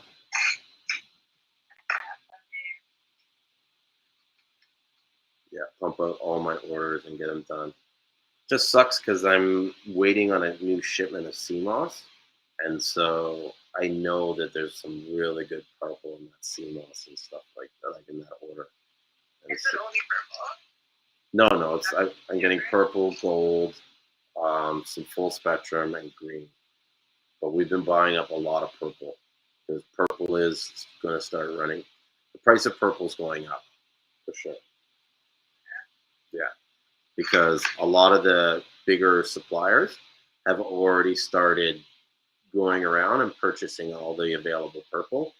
And as we go into the drier season, which we're entering now, the um, the um, the purple is less. It's less available. It's harder to make the purple, basically, and so you'll see that there'll be like a shortage, or like the price is going up on it. Okay. Yeah, Yeah. you were saying that there's going to be like batches from now are going to be like, Pardon? like you're going to get like better batches. So my next shipment is going to have a lot of good purple, but I don't know when we'll be getting purple after that. So, like, one of the things my partner said to me is, don't put this on sale ever. He's like, if anything, you should be charging double for this. Yeah, he's like, that's how good the purple is. I was like, really? He's like, yeah, do not put this on sale. Plus, because we paid a lot for it too, I think. That's one of the things they say.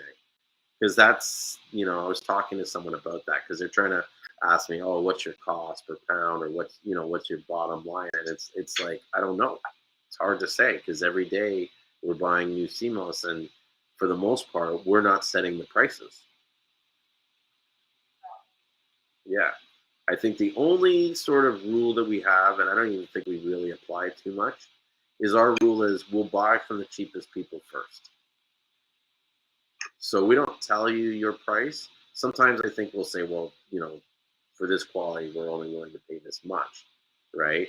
But for the most part, it's like if your Seamoss is good and it's you know what I mean, you set a price, we pay that price, unless we can find the same quality cheaper, and then we'll buy all that first, and then come back to you, buy your price at your price. Yeah. Which I think is fair. You know what I mean? And that's what I tell them. It's like, look, this guy's we're running a business. You know what I mean? We can't pay more for your Seamoss and someone else is willing to sell it to us for cheaper. But at the same time, we're not going to dictate to you what your prices are. So it is what it is. I noticed the one that I bought for when we were doing the business sale. Mm-hmm. I don't know if it's like a different species or it looks a little bit different. It had more like I believe like branches. Mm-hmm. Yeah, it was probably more Garcilaria. What I'm finding is that in the sea, and it might not even be the same species, but just grown in a different area, or it's because of a different time of the year that it was harvested. Yeah, because what I find is that the Garcilaria and the Euchinema is very, very closely related. Like they look almost identical. That's why like I get so confused whenever I look at yours. I'm like, this kind of looks like Garcilaria. Yeah. Sometimes you'll look like Garcilaria because you have the long strands and everything, and then you'll look at another piece and it's like this big kind of bush and stuff. And so, yeah, it's not all. It's a natural product, right? I would be scared if each. Yeah. Pardon? Not all things. No, I would be concerned if it did. If every single piece looked exactly like the other piece, then that is fake. Do you know what I mean? Because it wasn't grown naturally. It was almost cloned or whatever. But yeah.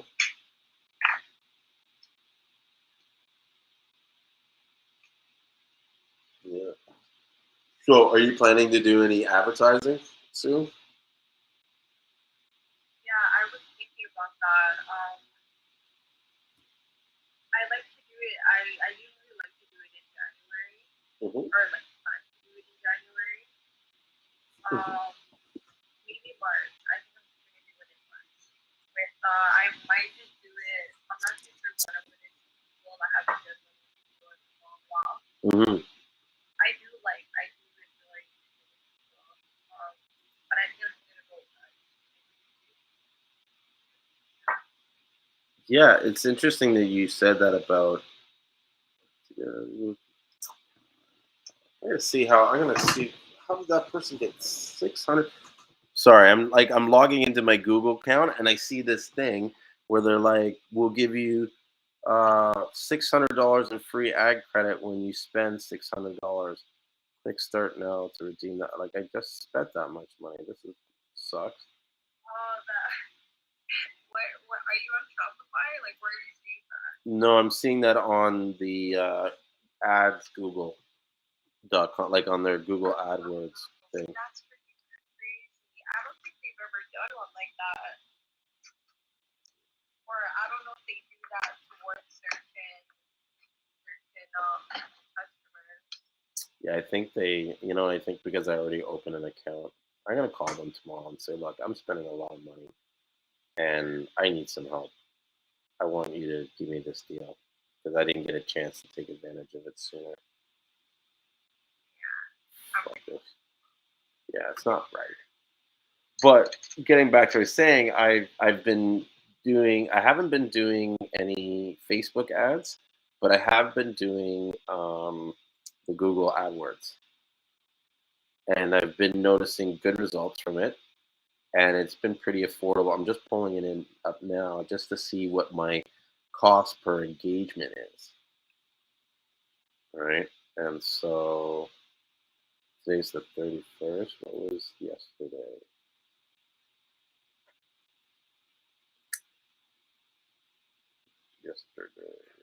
Oh.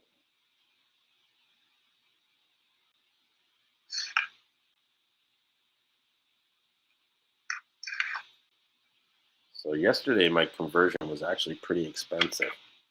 $3.42 was the cost per conversion. Oh yeah, because it's per click, right? Well, it depends. It is per click and per so many impressions, right? But when I look at it, and see, this is what a lot of people need to understand when it comes to like advertising in general. A lot of the activities that you do today don't get recognized till days later. And sometimes, if you look, pardon? Right. Yeah. Yeah, and if you look at something on a single day, it might not give you accurate numbers. So you almost have to take several days and then average them out. And so when I average it out to the last 30 days, my thing was I got 1,048 clicks. That resulted in 907 conversions at a cost at $1.57 per conversion, and I spent 1,420. So that's how much I spent on ads this month on Google. But my sales were, sometimes over $1,000 a day. And so I averaged it out that if I made $1,000 in that day, I could afford to spend $100 on advertising. Because here's the thing too. A lot of these people that, I showed it to, let's see how many, I think I can show the impressions.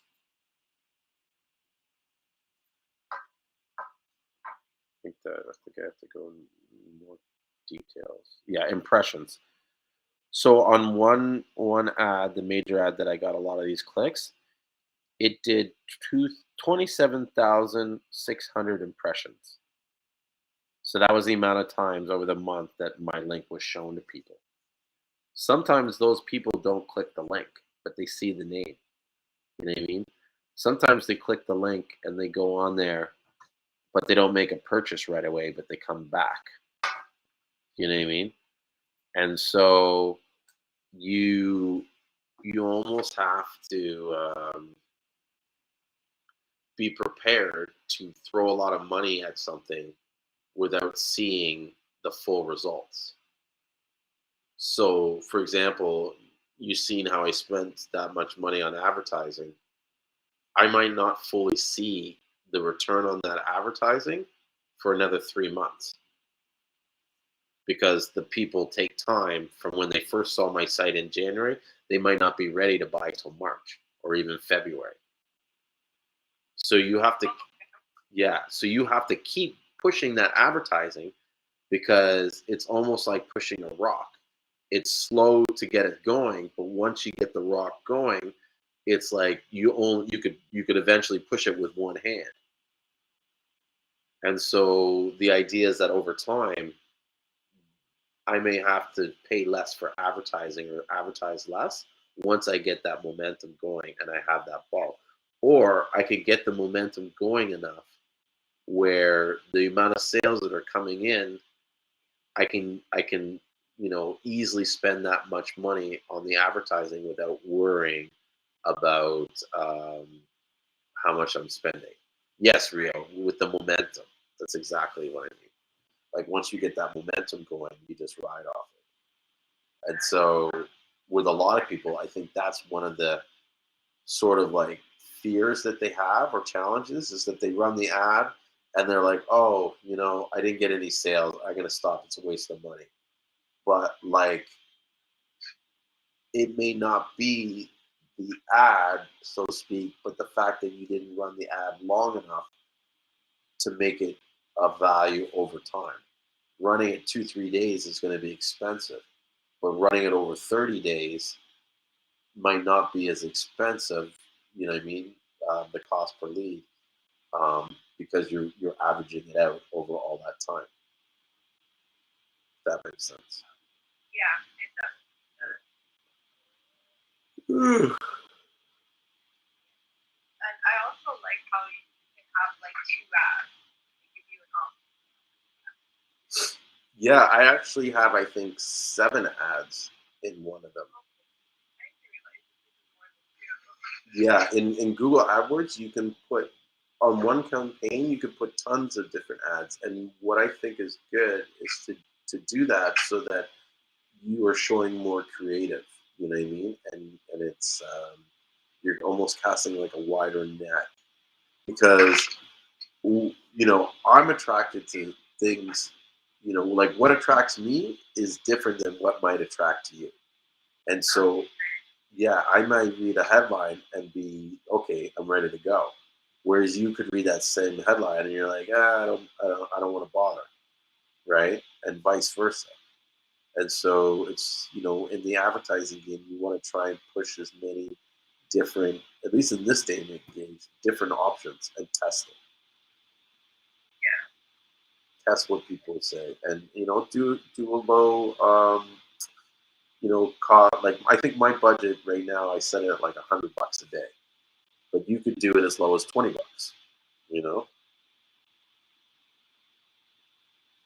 and still get the thing, or even less, $5. I know with the Facebook advertising, what I've been recommending to people that they do is they start with a simple, cheap ad where they push it for they go first build it in the ads manager. You build a traffic ad, an ad that's just purpose is to find people and direct them to your website. And so you run those ads as cheaply as you possibly can. You go into the ads manager, into the ad campaign, and you're able to set the bid price for how much you bid on the keywords that they're showing up on, or the different ad spaces, because there's usually competition between you and someone else for that spot at that time to that particular user. And so I hate when I lose my train of thought. I was just talking. What was I talking about? I was talking about.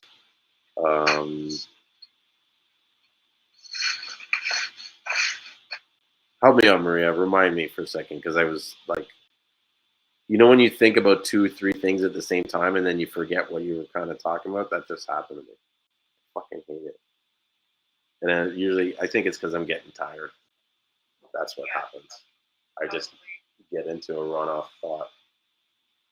Oh, I think it was the ad manager. I was talking about making the ads cheaply as possible and doing the traffic. Huh? With Facebook. Yeah, this is with Facebook. So the strategy that I've sort of been trying out is sort of like a three phase strategy, where the first phase is identifying the audience, and that you use like random keywords or general keywords, and you put the cheapest price per ad, right? Oh, and I think that's what I was talking about was you want to send these guys to your website. The reason why you want to do the traffic and send them to your website is because you want to send as many people to your site as cheaply as possible, so that your Facebook pixel can then pick up their information and identify them as a user, and it will allow you to um, create new audiences through those people. And so the setup I kind of have roughly is that I have the cheap ad to for my cold market, and then I run a medium ad where I kind of talk about who St. Lucian Seamoss is, and I run those ads to all the people that responded to the first ad. So if you didn't respond to that first ad, you don't get that second ad. You'll never see it, right? And the reason why is because you're not interested in Seamoss. Because if you were interested in Seamoss, you would have responded to the first ad, right? Or you're not even interested in buying Seamoss off Facebook because you wouldn't respond to that first ad, which would lead you to the second part, which is where you do the business introduction, who you are and why you're in business. And then the second one or third one, I mean, you can have lots of them in between, but the final one is what you would set up as a converting ad, and you run that converting ad to all the second level audience, which is the warm audience, right? And in that ad, you run like a coupon or an incentive to get them to buy, and then you lock them in. And then this whole time, while you're sending people to the site, even from the warm audience, there are always chances that they might like something on your site and buy right away, right? And so you pick that up on them. But you can also use that data to create lookalike audiences to find new people to bring in. And so, say, you get to the end and you get that final person that converts to the purchases, you can then create an audience based on that target demographic or that lookalike audience, and then stream ads to them. The whole idea is to create define markets or define people to send the ad to, highly qualified, meaning that they know what they're ready to buy Seamoss.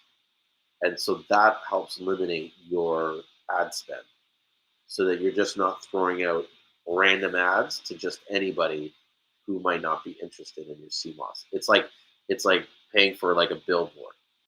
A billboard, they have no control over who sees that billboard. They show it to everybody.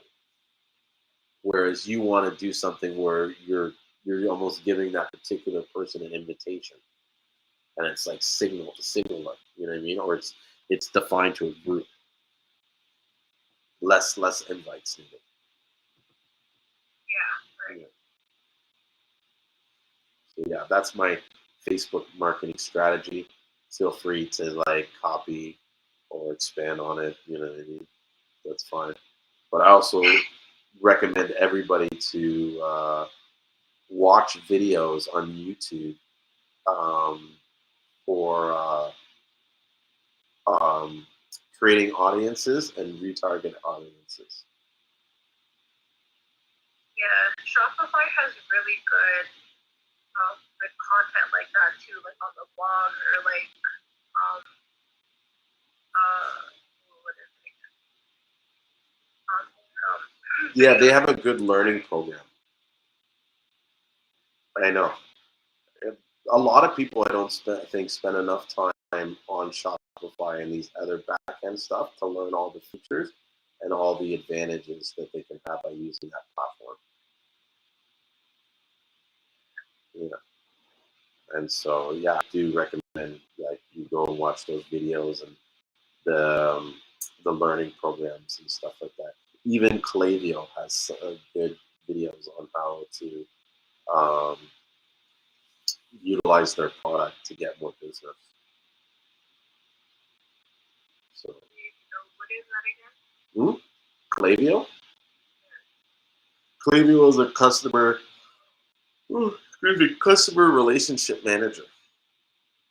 And so it's meant to manage the communications between your clients. Oh, okay. Mhm. And so it helps. One of its, I guess, strongest features that I find is that it has the ability to easily create flows. And what these flows do is allow you to send a series of emails to particular target markets or different list segments that you've created. Yeah, so that's what you've been using? Yeah. Okay. So I like how you send emails. Like that's what I'm looking for. yeah. So all those emails that you send, like when you make a purchase and it like thank you for making a purchase and this and that, that's all pre-programmed. Okay. Have you taken a look at Privy yet? Pardon? Have you taken a look at Privy yet? Purdy? Who? They offer the same. They offer the same services as well. PRIVY. Oh, Privy. Yeah, I've heard of them. I've never used them though. But Klaviyo, it's pretty simple to set up, right? Mm-hmm. Okay. I wonder if they're the same price. Don't you have to pay for Klaviyo? Mm-hmm. Not at first. But yeah, you do. Let me see here something. Yeah, fine.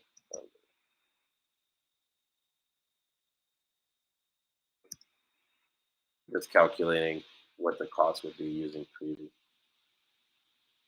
That's probably around the same. I wonder if they have the workflows that thing has. They have free shipping bar. They have a few things that Klaviyo doesn't have. Yeah.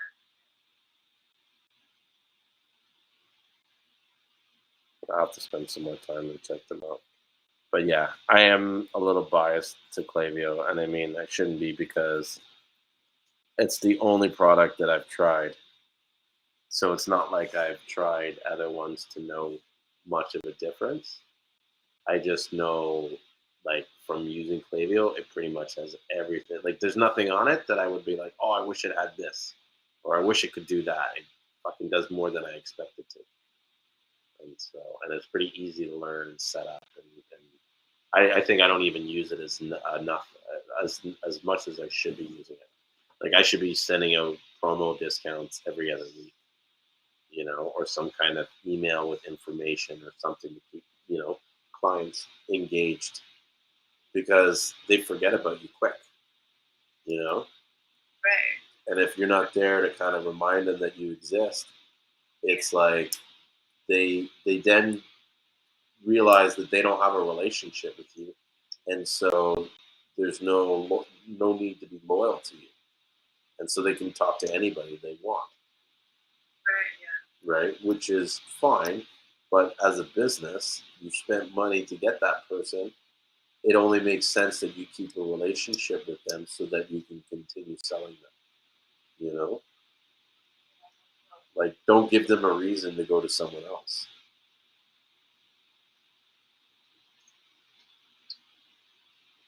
So, yeah. But you know what, Maria? It is getting a little late, and I know I have to get up in the morning. So I'm thinking maybe I might I don't know. I always keep saying I'm going to end it at 1 o'clock, and I never end at 1 o'clock. Like never ever. And I'm chilling with my dog here.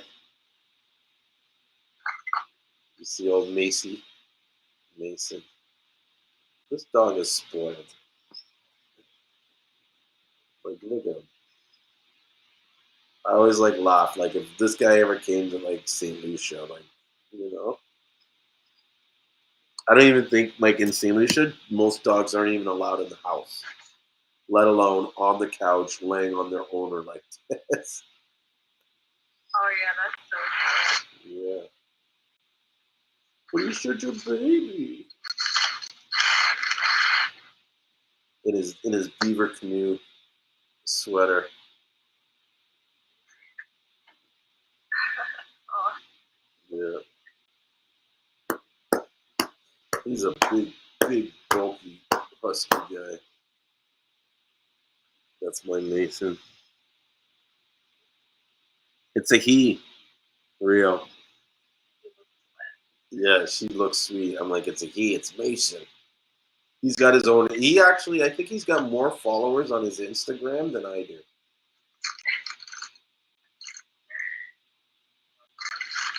And he doesn't post even half as much as I do. So I don't know what's up with that. I think the Instagram algorithm is racist. They favor dogs over blacks. Mason's like, you got it, bro.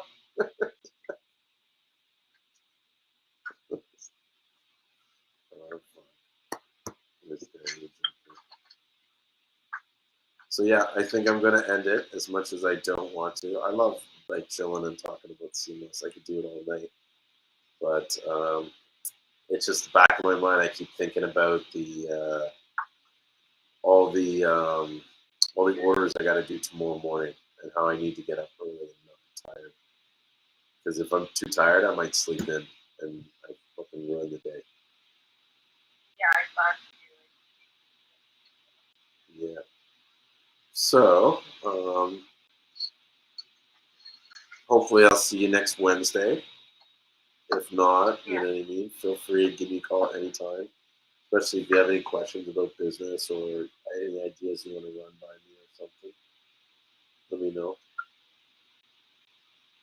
I'm always there to help.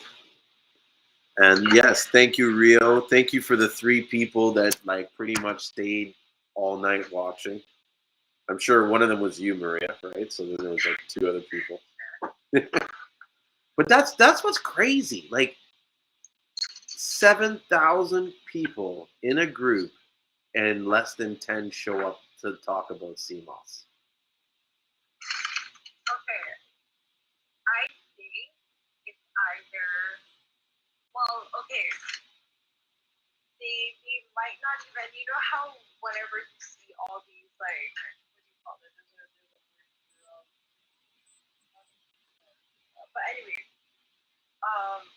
when they see that how many hours they go on a live, they kind of get like turned off by it. You know, like 4 hours, like they wouldn't even watch it. Some people. Mm-hmm.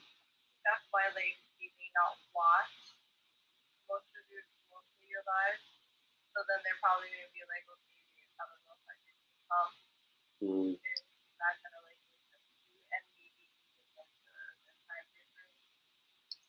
Yeah, that's a good point. What I kind of question or wonder is if one is Facebook showing my announcement to everybody in the group or just a few selected people, and 2, has there gotten to be so many people in the group that support Dr. Sebi that most of those people would have came into the group, but because they think I hate Dr. Sebi, they don't, you know what I mean? They don't want to support me. I don't know. And I mean, for the record, I was saying this earlier in the chats. I don't hate Dr. Sebi. I don't even know the guy. Do you know what I mean? And I don't even have a problem with his healing and stuff like that. The only issues I have are the ones I've said, and that's the Seamoss, you know what I mean, the inaccurate information about the Seamoss. that, and I just feel like it's dangerous to follow one man and only listen to what that man says and not look for other supporting information or to see what there is else to learn that he hasn't taught you. Like, we need to be independent thinkers. You know what I mean? And so my biggest concern is, with this stuff, is that a lot of these guys, they follow Dr. Sebi like they follow him harder than they follow Jesus. Do you know what I mean? Like they're hanging out everywhere he says, everything he does. They're spending time fighting, arguing, getting so mad, telling people, "Oh, this post should never be here. Oh, how could they write such a thing?" You know, like it's just like, wow. You know what I mean? And all you know is what he taught. That's scary. Yeah, that's scary. I'm sorry, guys. I'm gonna call you out on it. You know what I mean? It like that's what sheep do. They follow the shepherd and they don't question the shepherd. You know what I mean? Whereas, I can't be like that. I have to question everything. You know, I can't just listen to someone and say, even when someone tells me something and I go, yeah, yeah, yeah, I secretly go behind their back and check it to make sure that they know what they're talking about. If I have a suspicion, like I just don't trust what people say to me because, You have to correct each other, though. Huh? You have to correct each other. Caress each other? What did you say? Correct each other. Oh, correct. I was like, caress? What are you talking about? Where did that come from? I was like, oh, yeah, it's the big community. Love, love, love. Yeah, so, but it's sad because it's like, he's healed a lot of people. You can't deny that. No, seriously. Yeah, he's healed people. But a lot of the things that he says isn't 100% true. You know what I mean? And this happens in a lot of situations. Like, that's sales. Do you know what I mean? Even still, sometimes when you're giving a talk and you're giving a speech, you're just talking. Do you know what I mean? And sometimes you'll say things without realizing it, and it's incorrect, but you're talking and you're saying it. You know what I mean? Like, for example, like in my church, you know what I mean? Because I'm considered like an elder, we'll sit and have these meetings where we're planning an event, right? Say it's like Christmas dinner. And so we'll plan out the menu in Christmas dinner, and it's like, it's obvious what we have on the menu. And then my pastor will go and talk about the Christmas dinner, and he'll be like, oh, it's going to be amazing. It's going to have Chinese food, Indian food. We're going to have this food, that food. And I'm like, what? Like, did I miss the memo? Like, that's not on the menu. Why is he talking? But they get wrapped up into what they're saying, and they're just talking. And it's like, I don't believe he's intentionally lying. Do you know what I mean? But if you were to go back to him and say, hey, why did you say Indian food and we're not having Indian food? Oh, yeah, shit, fuck. You know what I mean? I didn't realize it, It happens. A lot. You know what I'm talking about, right? Oh, yeah. So I guess to me it's just like you need to be willing to look beyond what someone's saying. Yeah, that's a good it. way to put it. Yeah. Just for your own education, your own like learning. You know what I mean? So that's it. And I think with that, I'll probably end the show.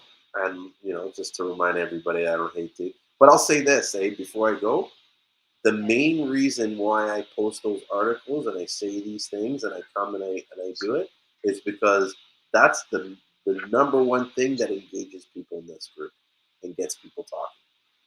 Right, that's so true. Yeah. I totally see the numbers.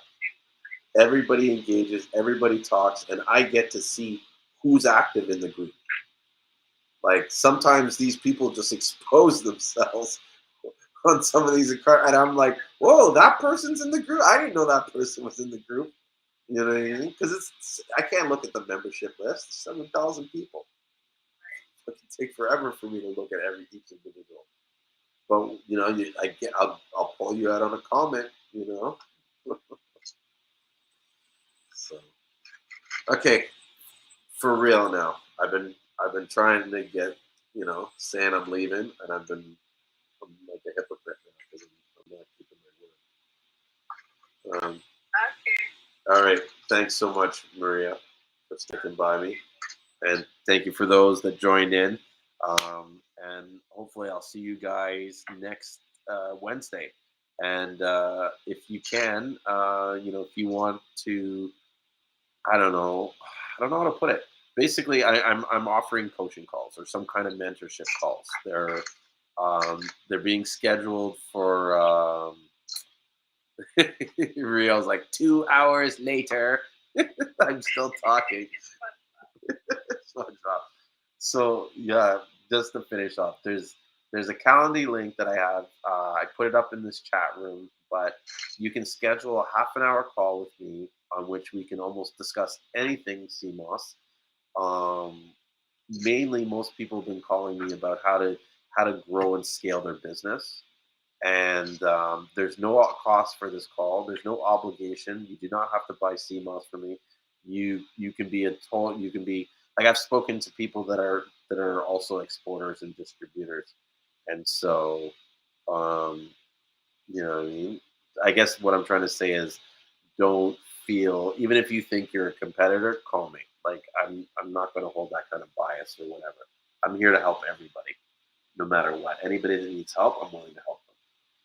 So if you think you need help, yeah, can't go wrong with that. And yeah, it's free, no obligation. Boom, bam. And so yeah, message me if you can't find the link. And with that, I'm gonna let everybody go and say goodnight. Alrighty. All right. I will. Thank you, Maria. You enjoy yours too. Take care. Okay, bye.